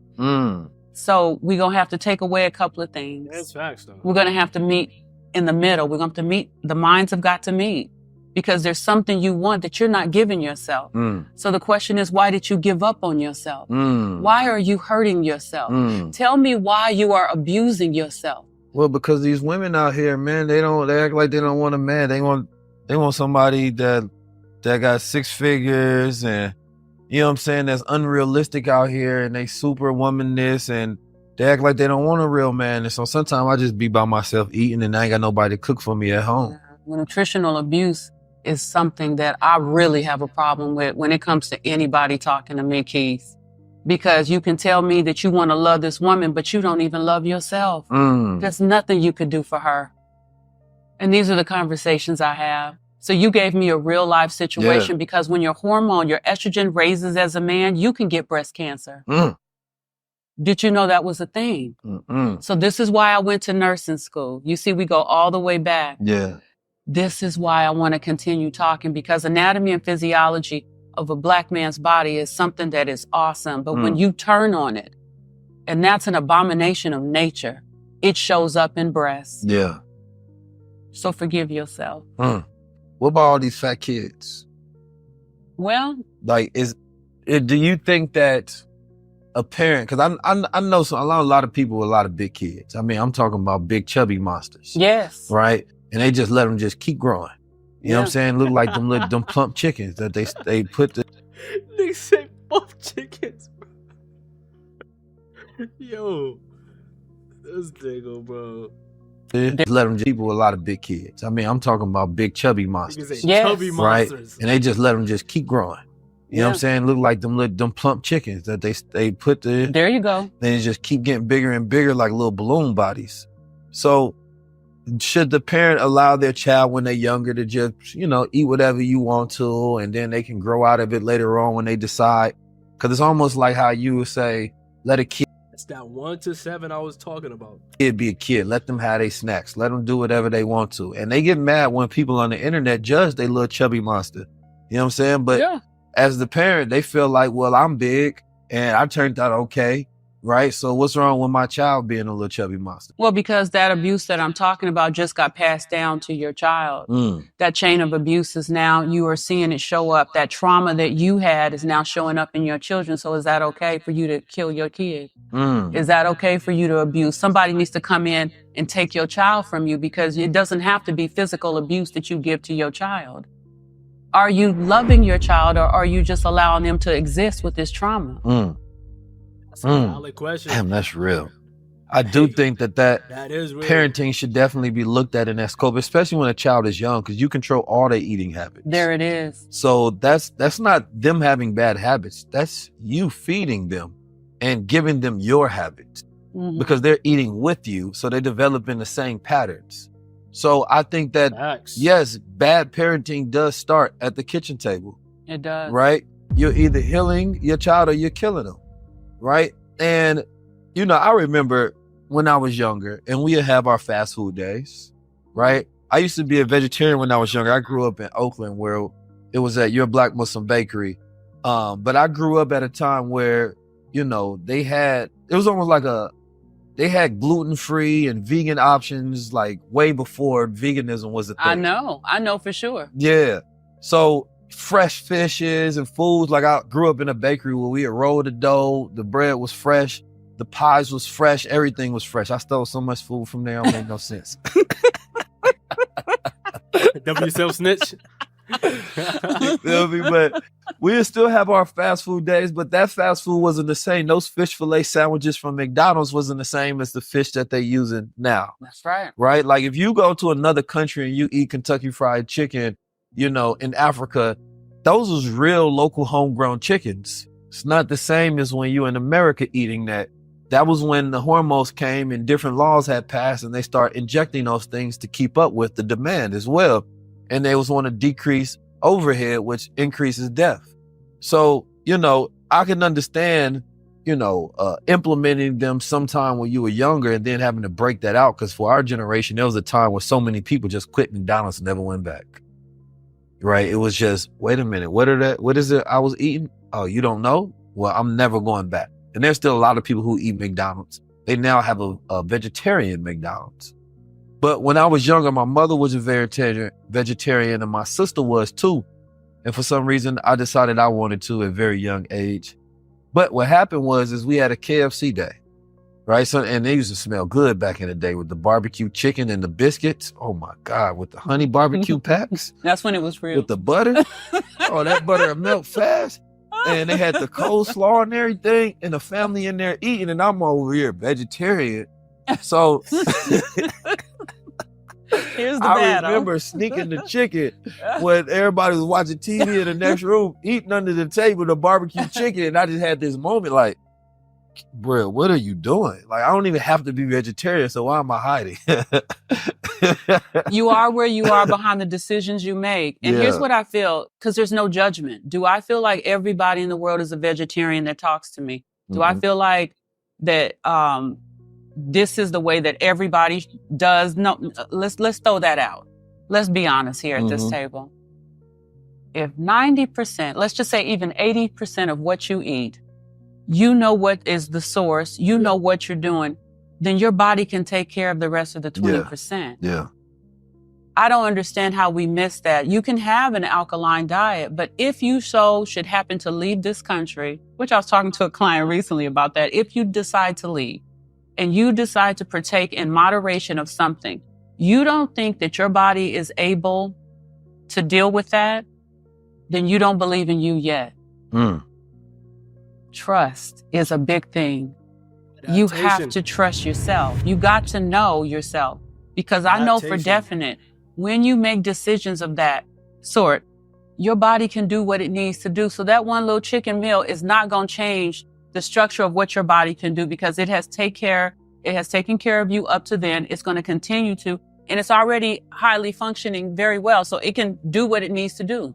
I think there's the mindfulness aspect in it, because there are studies that show when people think they eat healthier, right? They feel healthier. Therefore, that's the placebo effect, right? Yeah. I feel like that was the my grandmother's generation, right? They may live up to 70, 80, 90 years old. Now, the quality of their living, right, wasn't the same, but they also didn't know better, right? And they probably built up throughout those years of decades of eating food, some sort of natural immunity towards a lot of those different things.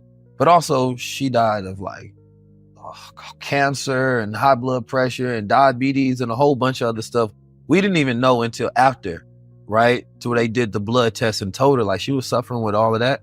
I don't even think she knew. But she would drink cases of Pepsi every single day, right? She would eat terrible, right? She would have the what's the pig intestine called?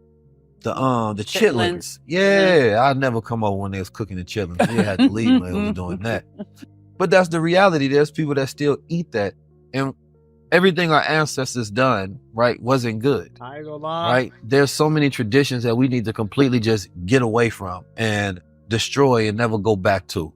And we have to become children of the sun again, right? We eat what the sun has dictated is good for it by the sun putting energy into it.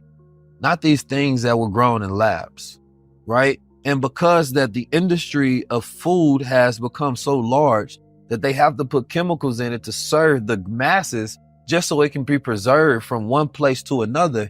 So we're not getting the fresh produce, but they may be preserving the food from molding and dying, but they're not preserving the nutrients, right? That are living, that when we eat those, our body then is charged, that God body, to where you need that high vibrational thought to tap into some of that psychic power.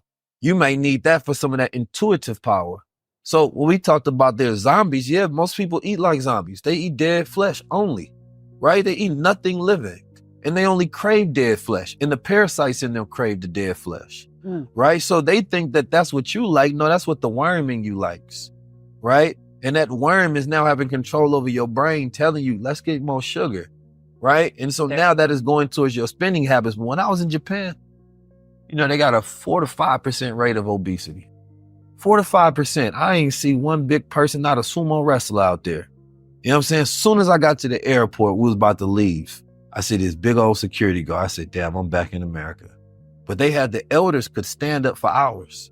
They working all of these jobs all around because they also have a super aging population. But they also have they take care of their elders, right? And they flow with their elders. Yeah. And the elders they outside running and doing Tai Chi. And man, it just seems so beautiful to see so many of them in motion and constantly moving. And that's another thing. We eat so much and we don't even burn the things that we eat. So it's a lot of times it's that people are eating like construction workers, but ain't constructed nothing. You know what I'm saying? You sitting on the couch and you eating like you building pyramids. You know what I'm saying? True. It's shown that even if you just stand up and do 10 sit-ups, I mean, not sit-ups, but squats, that's about the equivalent of a 10-minute walk. And that also lowers your chances of cancer. Yes. The more you move. Yes. The more you move. Get up, walk to the store. You ain't got to Uber your food. Yeah. You don't have to do all that. Get up and do something. Do you know how many young people between the ages of 30 and 45 develop stomach cancer because of COVID? Because they sat, they ate processed foods, they went to bed and did this over and over again. And this was during COVID. The amounts. I knew I wasn't the only one, gang. That shit was a wave. Skyrocketed, infections, everything happened during that time. I get where you're going. I hear exactly what you're saying. And I think that's why these conversations of higher level, I always call it top tier eating. That alkaline list is your top tier way of benefiting yourself. It's benefiting your family. It's a top tier. Come on, let's get there. Let's go together. Having the tools are right here for you. But that moving, that love for self needs to get you to the point of doing something instead of a doctor telling you you have diabetes and now you have to do something. Do something in front of that. Yeah. Don't let a man tell you your numbers. You should know your numbers already. You don't have to go to the doctor to get your numbers. You can literally go to Walmart and get a blood pressure cuff, an A1C machine, a sugar machine, and keep your life straight. You don't have to do this anymore. Like you said, technology is what it is. You can learn about yourself, but you gotta want to. So that's the key there. That's the wisdom. All people have knowledge. Everybody has knowledge of something, but it is that wisdom that I want people to see that brings them to that top tier life. Wisdom is the right application of knowledge. How does a woman become a healer? Oh, wow. That's a beautiful question. I don't know that I started to feel that I was a healer. I think you're born a healer. But when you have your first child, when you give life, it propels you into a cosmic, I can't even experience. I don't know what to call it for a man because it's a shared experience at one time, but that part of the journey, just like any journey, I believe, whether it's a man or a woman, you have to want to. You have to give into that humility. You have to give into that humbleness. You have got to pummel your body in a way only for God. You know, sometimes it is easier for a woman to be alone and to learn herself before she gets with a man to see herself. She needs to leave that experience. Yeah. To find herself, to hear God. Too many distractions keep us from hearing. So I think it takes a want. I think it takes it definitely takes courage. And it's courage for self, but it's self-love. I think all of us are healers. Each one of us. I think all of us have something to offer, but make sure we're all offering. If all of us offered the right things, the healing things, where would we be? But most of us talk in sickness. When you had, how many children have you had? I have 2. You had 2. Were they natural? Oh, yeah. Yeah. We now are having this conversation, a huge conversation around abortion, right? Yeah. And specifically a huge conversation around the lack of correct access to, Black women being able to give birth, right? Without all of these failing birth rates because of the complications that happen, which is directly related to medical racism, right? So we aren't having enough conversations around doulas, right? And saying that, okay, well, if there's an issue with the medical institution, how about we then fund the alternative? How about we set up foundations and grants and things of that nature and nonprofits and charities that can help fund these women out here that can help us give birth to the future, right? So what are your thoughts, number one, when it comes to pregnancy, right? And the miracle of having a baby, if you will. My mom, she had like 11 of them. I don't know how she did all that. Yeah. I like your mother. Yeah. She was just making sure she kept going. She had the right one. You know what I mean? I didn't know how to tell her, it's enough. You have me. No, just playing. Shout out to my brothers. I love my brothers. No, but when a woman gives when a woman gives birth, it's something a man can experience. How would you, number one, best describe that process? You know what I mean? Of like learning that you're pregnant. And then like that moment, you got that ring of fire, you pushing past that pain, and it's the most excruciating pain you've ever felt. You deliver a baby and then you decide to do it again. How do you make that decision to do it again after going through that once? Well, beautiful thing about God, he doesn't let you remember it. But it's your tribe, it's your community that feeds you. hopefully you're having a good, at the time of conception, my prayer for all women is that you have someone that loves you. You loving you is one thing, but someone else adding to that in the support of the spouse or the father of the child, because that can change a lot for a woman. I think a lot of women have come under the understanding that it's okay to have a baby by themselves. I don't believe that that should not be a shared experience. I believe it should be a positive shared experience. I think that most women who have babies love the feeling of giving life. It's something I wish I could, your mother would probably give you the language and help you with the understanding what I'm trying to communicate right now, but it's such a surge of energy that is God-given. And for that reason, it should be appreciated that we could even do that.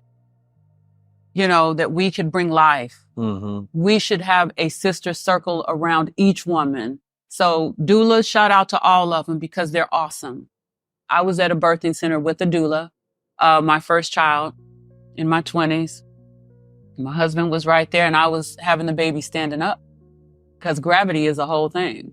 Most women don't do that. But again, me and your childhood was a little different. So my body gave me more than most women. 2 hours. You said you stood up. Yes, I was standing up and there was a mirror at the bottom and she was off to the side and there you go. You see the baby coming. Yeah. You are now a parent. Wow.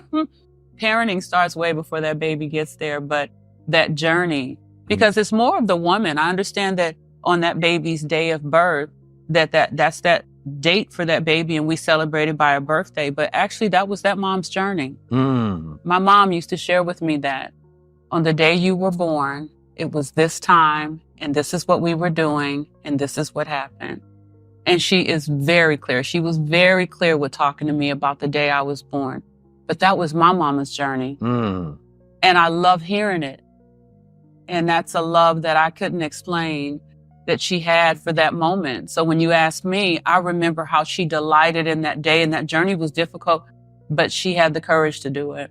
That's actually very profound thinking about that because you don't really think about how much the day that a child is born, right? That's another rebirth for the mother as well. Yes. Right? Number one is one of the most memorable and painful days of her life. Yes. But also the most joyful. So it's where the most emotion is happening all at once. And that literally rewires you. I mean, as you're going through pregnancy, you're being rewired anyway. Yes. Right? But that day of, there's not too many things in life that can happen that will have more memories and emotions charged to where that changes who you are as a person. Yeah. Right. So yes, every child, a mother has her own birthday, which is the day that she gave birth. And then of course, the day that that child was delivered into the world, which is why they say you're really supposed to celebrate your parents on your birthday versus yourself. You ain't do nothing. I love that thought. You cried and pooped. Yeah. You ain't do nothing. That was the toughest thing that she had to go through. It almost sacrificed her whole life to bring you here into this dimension. But by you saying that lets me know your level of humility. See, again, I can see a person through what they do and what they think, because the average person wouldn't have that answer because it's still an ego. So us identifying and staying clear means that these things have to be recognized in people and their processes. It's so, don't let a moment go by that you are not paying attention because it is so a bigger global issue. It's just not here in America. It's a global issue. If we think bigger, think higher, we will see more things. There's more to see out there. There's more to learn. There's so much more to experience together. Yeah. To get back to your question, that day, becoming a mother for the first time, the crying, the amount of tears, the first time breastfeeding. Of course, you breastfeed both of your children. This is the way I was taught. I felt invincible.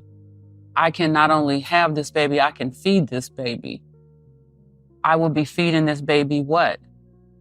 Love. Hopefully, I will teach them about this and I will feed them character. I will do all I can. You just have all these thoughts at once, how you're going to mold this individual into something that's hopefully a good thing. But when we get to the point of the chubby kid, where did we lose our way? At kindergarten, when you learned about how you're to eat and how you're to run and how you're to get along with people, when did we lose our way?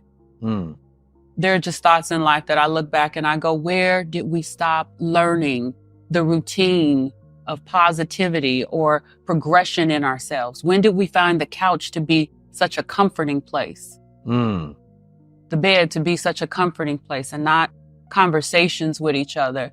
I like how people punk out and just send you a heart. No, I need to talk to you. What do you think when you talked about your mother? And there's so much missing from that era.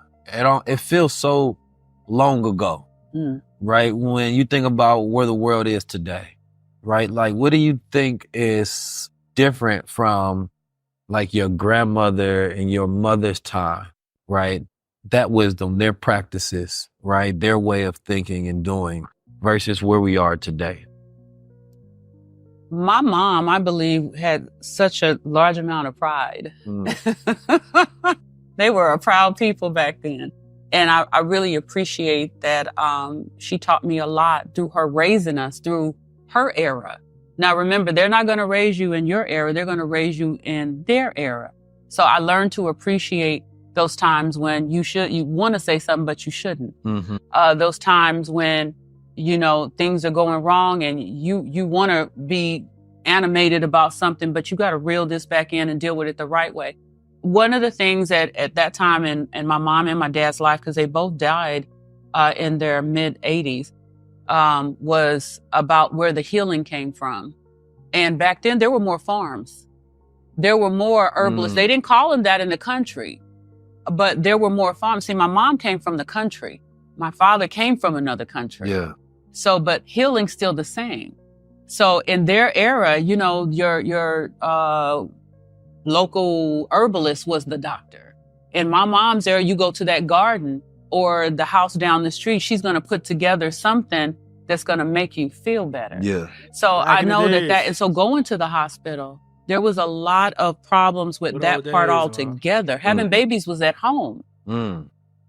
So the thoughts about, you know, my mom and how she was raised up to now and what we have a lack of understanding about self. Back then, I don't think that was even a thing you could live with. You couldn't survive without self. So looking at the way things are now, I know it frustrates the elders to where we are now because of how much we needed self back then, how much we needed our communities bind together.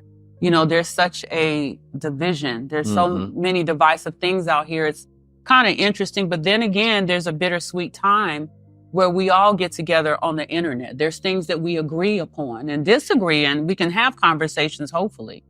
But this is one of the platforms that I feel like more people are tying into to have better understanding. And I'm always interested in the thought after they finish watching it, how they respond to you. Yeah, I think that the older generation, the elder generation, I should say,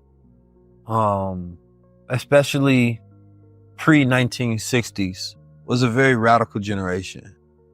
Because for a lot of our parents, if any of them were of the radical tradition, then it was ending white supremacy. It wasn't negotiating with it, right? If they were of that sort of consciousness and revolution, today a person considers how can they negotiate with or integrate in, right? It was a completely different era of time of even when you study Japan, right? Post 1960s and, you know, what was going on with World War II and how there was this cultural exchange between blacks and Japanese at that time because they thought that the Japanese was going to help end the war, right? And take down white supremacy, even though they probably was more interested in imperialism and Pan-Asianism, Asia for them, and them having control and power over the world. But at that time, we was focused on global allies, right? And we was focusing on how do we go to the root of this thing and dismantle it, right? What are you really running from?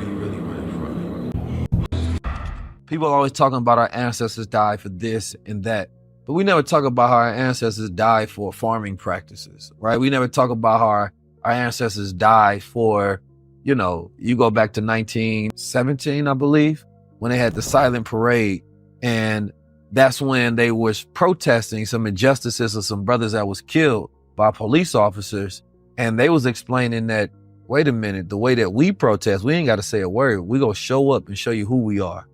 They had a list of all the things that they had done for this country. They said we were the first music that came to this country, right?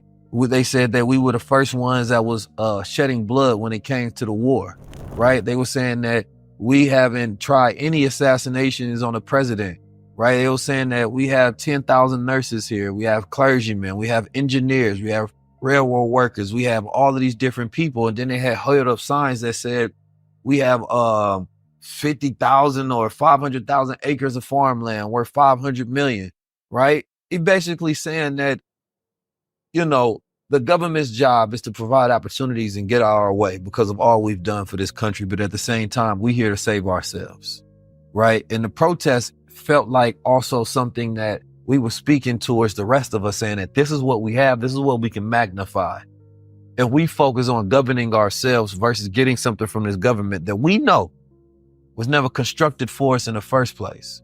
Laser, if you listening, this is exactly what I was trying to tell you. This is exactly what I was saying. What we have, this is what we can magnify. If we focus on governing ourselves versus getting something from this government that we know was never constructed for us in the first place. And I would imagine it's a very interesting dynamic because we now live at a time where a younger generation doesn't remember what it's like to live in a world without even having one black president. We've only had one throughout the history of America, right? We don't remember what it's like to have strategies before, of course, you know, integration or strategies outside of voting and things of that nature. And now we're at this time where we can see all of this wasted energy constantly pledging to a system that now that same system is telling you, get out there and get it on your own. You get all the way up here being a Democrat only to get to the Republicans where you see a red shift. And the Republicans is like, get it on your own merit. You should have listened to your ancestors. They said, do for self. You should have been doing for self. America's a land of opportunity, but are you willing to take it? Right? There's so many people waiting on social welfare from a system that creates a wedge between us loving each other. We was always supposed to look at our ancestors, number one, and realize what didn't they know, right? What did they know and what didn't they know? Because you also don't want to build a blueprint off their own ignorance, off their ignorance. Like, I wouldn't want to be like my grandparents. No disrespect to them, right? Some of my great-grandparents, I would like to, because some of my great-grandparents were literally putting their money where their mouth was. They were funding cases in the Supreme Court, getting racist covenants overturned in America, focus on entrepreneurship and ownership to get off the slave ship. But this new age of elders, say that again. Racist covenants overturned in America, focus on entrepreneurship and ownership to get off the slave ship. But this new age of elders, I'm not seeing that sage wisdom, right? That sage wisdom to where it feels like, yo, the roots have became firm and deep, right? And the things that you speak on, I can tell that you spent a lot of time reflecting. And now when I listen to you, I can get a depth of guidance from you. So are you speaking the ways of like, to be old is very powerful if you think of it like a tree. When a tree is old, it's majestic. We think of old and we think of frailty because we're insecure about life, right? We try to avoid death as if we're not supposed to walk into the next cycle. Life is just a bridge from one direction to the other. You do as much as you can while you're on that bridge, right? So that others that are passing by and see the signs of your life can have a great journey as they're going through their cycle. And I just want us to get back to a place of veneration and honor to understand who our ancestors were and not some one dimension of political spin that they give us to where we lose those practices of, you know, the rocking chair. We lose those practices of them actually sowing in spiritual wisdom and guidance and insight, right? We're not seeing that exchange anymore. So this generation, to me, is the youngest generation ever, because they have exposure to all of this information, but not a lot of wisdom. This is the foundation to understand. To make a corporation that find right, going to be 19. So first of all, I got a last question, or two last questions. One of them has to do with your mother, and one has to do with your father. And I guess they're both kind of one, if you will. I want to know, you just told me you recently lost your mother. Yeah. And for those who are going to go through loss, right? How are you dealing with grief, and what are some words that you can share with somebody else that may be dealing with the same thing? You know, grief will show up differently every day. And you have to work in tandem with your grief. But hopefully, if you've learned some things from your parents, it will prepare you for any situation. It's just been 6 months, and you would think that I may respond differently. Mm-hmm. But I live a life wanting to have a better experience out of me and be aware of when Kellie has her highs and lows. So the advice I can give someone is, please be aware that mourning happens. Mm. It does happen. And there are things you don't stuff. Live your life. I run toward my fear. And see, at first, I held my breath. I was there the hour that she died. I was there the last few minutes. She saw my first, I saw her last. It was just me in that room with the nurse. And when she took that last breath, what I said to my mother was, thank you. Thank you for everything you gave us. Thank you for everything that you taught us. And we will see you soon. I live my life the same way I lived it before that moment happened. And so what I can give someone is get to know yourself before stuff happens. You know, prepare on the front end so the back end don't feel so bad. It may not go, but you will experience loss. Some form, but how you deal with it. See, it's not that we have loss. It's your cold get up game when it happens. So when it comes to her and him, but her, my advice would be to work with yourself. Please get to know who you are, because it'll break you. It can break you. Mm-hmm. So, you know, those times and that alone time that I was talking to you about in learning yourself, you need to be with yourself about some of those things that mentally roll around.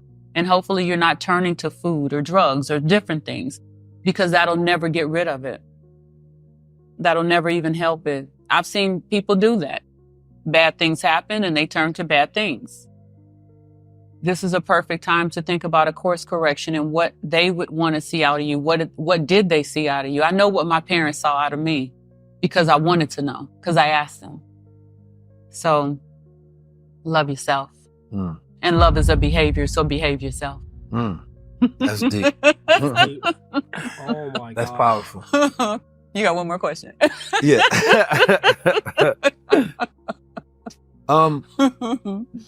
Your father has one of the most famous. Love yourself. Mm. And love is a behavior, so behave yourself. Mm. That's deep. That's powerful. You got one more question. Yeah.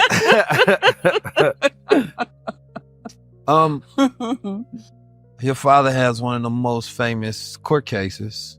Yes. Where he makes his claim of curing AIDS or HIV and many other things.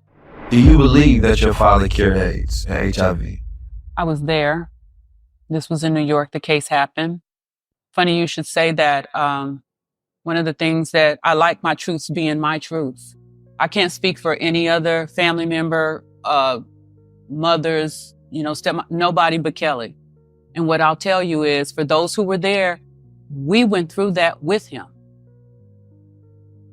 It wasn't that he was trying to show people that, hey, I'm doing all this and I'm doing all this by myself. No, he wanted to show that nature can show up. Mm. Nature is just fine by itself. It needs not your help. And there was records for that. So what I went ahead and did, living in Atlanta now, I got my lawyer to make sure that I got that whole court case. Do you know what a fight it was for me to get it?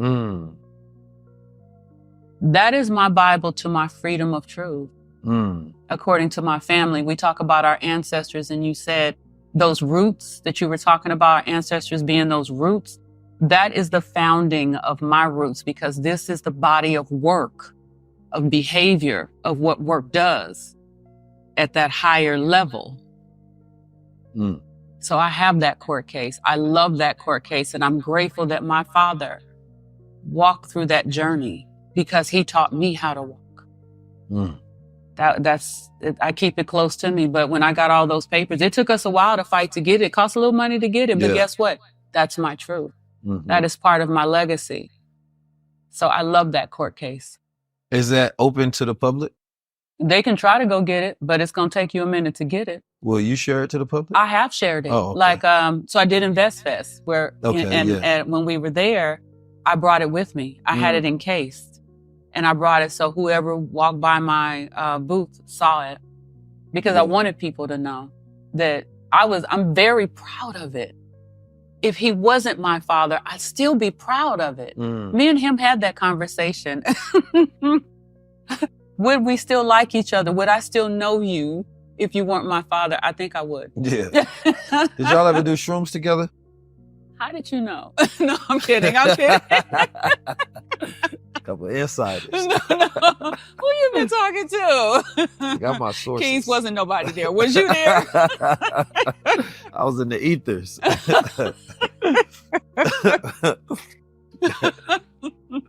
We're not going to talk about that. Okay.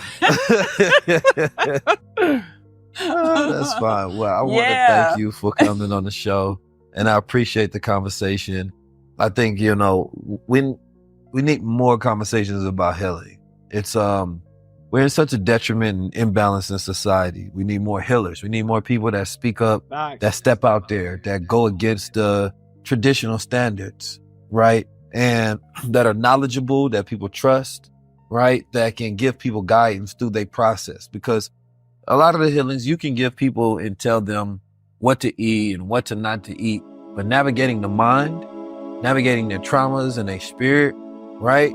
That's a completely different story. And then what I hear from you as I'm receiving you is that when people come to you, you help them navigate themselves, right? So that they can get out that place that requires them to be unhealthy, right? Because some places to stay in, the admission is sickness, right? But you get so comfortable in your sickness, you do all the things to stay here because this is actually where you're comfortable at, right? And when you talk about that courage, now you're giving people a completely new belief system to do something new. Yo. Yeah, I'm dipping in uni, right? Yeah, another sad day, another employee made, bro. Do what you gotta do, my boy. Hell's in the water. Do what you gotta do, bro. We gonna look back at these times. Listen, we gonna look back at these times when we up, and we gonna laugh at them. We gonna be like, God damn.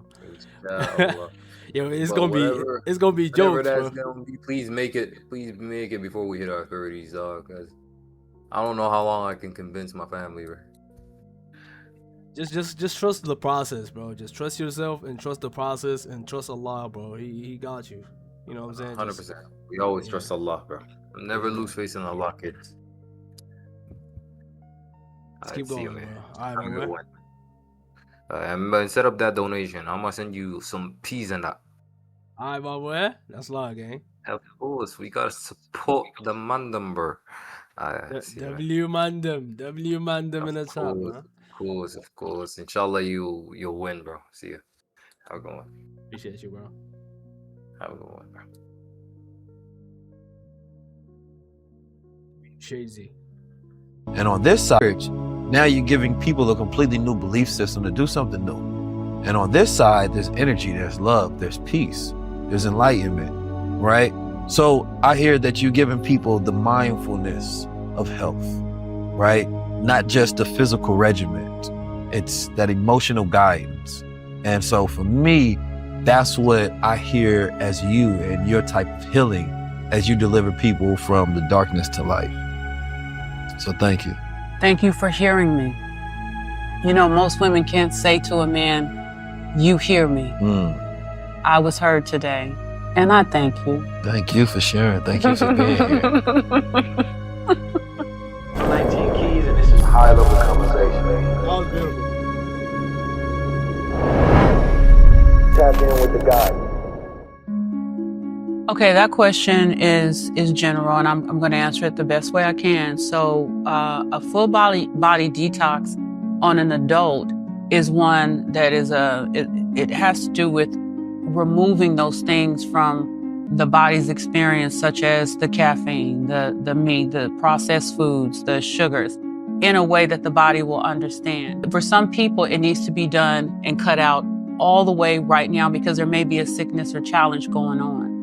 But when it comes to someone who's just trying to understand better things about their body, I tell them to take a journey of having the traditional diet that they're eating down to a liquid diet, down to just having your minerals and drinking water, because you need to take your body down to a process of getting rid of that. And now you're going to build it back up after those days are over. So it needs to be over time. Nothing should be stripped away overnight. So it needs to be at least a 5-day process of restricting and fasting, and then nourishing and rebuilding on the other end. And that's removing those things that are not on that alkaline food list that we have at Sebi's Daughters. When it comes to children, children don't need detoxing. Children need a diet of love. They need an alkaline diet. Now, if the child has a challenge, such as there's a disease process going on, you literally need to just change one thing for another. The body is resilient when it first gets here. So depending on the child's situation, depends on which one they're going to tie into on that alkaline food list. So that's very important. Both of them need water. Both of them need rest. Everyone needs love. And I always tell people, watch the colors that you wear when you're going through a healing. Those are very important too. And the people you talk to. Okay, the first thing you want to know is that eczema comes from within. It's not a topical. This is what you see on the outside, the exterior of the skin, when something on the inside is not right. You need to go get tested for all of your allergies. You need to go see what's going on, because you are having a great challenge with your skin because there's something going on. It could be detergent. It could be your nervous system. It could be your hormone system. But I believe taking away food down to the alkaline list and then adding things back slowly, you'll start to see. But also, are you drinking enough water? Are you washing your clothes in something? It's like it could be just about anything. So you want to start definitely with your diet, but look at what your processes of washing your clothes, your bed, what you're sleeping on. But normally it's irritation in the blood that causes it. But here's some things that will set it off: dairy, high levels of sugar and caffeine, and alcohol. So you want to start with those things that cause a lot of acid buildup in your blood system. And for it to stay in there means that your kidneys need cleaning. So I would go all the way back to that detoxing and then work your way back. But you really need to know what's going on in your blood system. And sea moss is great for it because it's a mineralizer and a hydration. Soursop is also good. We carry those at Sebi's Daughters, but getting the natural form. Tell Jessica to keep praying for me, because every day there's a challenge. When you live a life of a man who possibly died by some other man's hands, you are taking a legacy that could kill you, that you will die for your truth. So is there always a challenge? There's always a challenge. There's always people who deal in sickness who will always challenge you. But see, my love for people, my love for God reigns true. And so I'm going to stick with the truth. I believe what God has to offer us is for us, for everybody. So it's not just for me, it's for everybody. And if I'm going to be a messenger and I'm okay with the truth about what God gives me, then I'm okay with dying the way I am. Some of the challenges that come with it is it's a lonely road some days. Not everybody finds this message to still be popular. So it's not something that you can always share. So at those times, I make sure that I have my cheerleaders. I make sure I iron, sharpen iron with those who know me and who can encourage me through God's word, through God's food. So I'm always looking when it gets rough. I never sit by myself too long unless necessary. Love everyone because we're all sick. Find your way, and see, loving doesn't mean in one way. Learn how to love people where they are. Love them where they are. Be honest with that. Just love them where they are, because we are all sick. Be aware of that they need love, and so do you, because we've lost that light. So loving a person because we're all sick is the best advice my father ever gave me. So people will talk to you in sickness. They will fight you in sickness. They will do so many things in sickness. Just know that it is sickness that we're fighting. It is not the person. If we were all healers and we were all kind and we were all passionate about each other, man, I want to see that day. I want to see a day where we all respect God's goodness. We would all appreciate what God gave us, because see, that's what the Sebi way is, to appreciate what God put down here and know that it's enough. And if we could all feel that it's enough, then that love would dignify all of us and we would be amazing. Be patient with yourself, to be honest with yourself, and that starts the healing. Be patient and be honest. Those are two very difficult things, and it'll take a minute, but you can get there, and that's where you have to start. Listen, if you gonna eat junk, I don't expect you to say anything holy to me. If you are going to abuse yourself, you are definitely going to abuse me. I need you to right align yourself so that you can course correct me in a way that takes both of us into a future that is so beautiful, that's full of light and positivity. And we're going to take that light and touch 2 other people, and then it's going to be contagious. So that all came from your kitchen. So be careful of what you put in your kitchen. I think it's the approach of healing in a feminine way, because healing is feminine, I think. And as I listen to her, like I was saying, like when I hear her approach healing, it's like how a gardener approaches it. It's like, for me, sometimes I want like straight direct answers because that's my logical towards mind, but hers is more so watering things, right? And getting things to a realignment and flow, which is healing itself, right? I think she speaks on it consistently in a very holistic nature, right? Because I think that's what healing is. I think a lot of times when we become sick, there's an emotional disruption that happens somewhere where there's, the structure breaks down, the integrity of who we are, our energetic fields, whatever it may be. And then there's a trickle effect. And so as a man, like, you approach healing with take this, do this, do this. But as a woman, it's more so, let's slow down. Let's find out where you are first. And then let's move forward, and let's not backtrack to where we was, but let's go forward to where we should have always been. So I like how she kept reiterating that, healing is something that we do with our perspectives of the world and our perspective of ourselves and the awareness that we have within. Kellie Bowman shows how Dr. Sebi has produced seeds of a generation that will continue to be healers in this world. Not only is she a nurse, but she also has the holistic practices of her father, and she utilizes that in real time. And you have people that come to her for that advice. He literally created messengers of light. He literally created healers that now go out in the world. And as we go into this new phase of, scientific paradigms and health and wellness and biohacks, she's living in the time that her father had prepared because he was ahead of his time. So it's beautiful to see healers on time where people can actually hear them. And I feel like the legacy of healers is so important because it's the first phase of reparations for any people. Cellular repair, trauma repair, right? Emotional repair.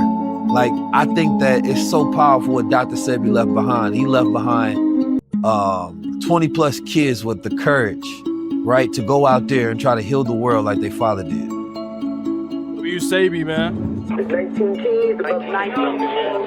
The execution of knowledge is power. How to be a god. From a boy to a man. Sebi. W. Sebi daughter. W. Kellie. That was a very insightful video. Very informative and very inspirational, to say the least. I hope you got some value. I hope you was, you know, I hope it helped you to navigate yourself, as they said.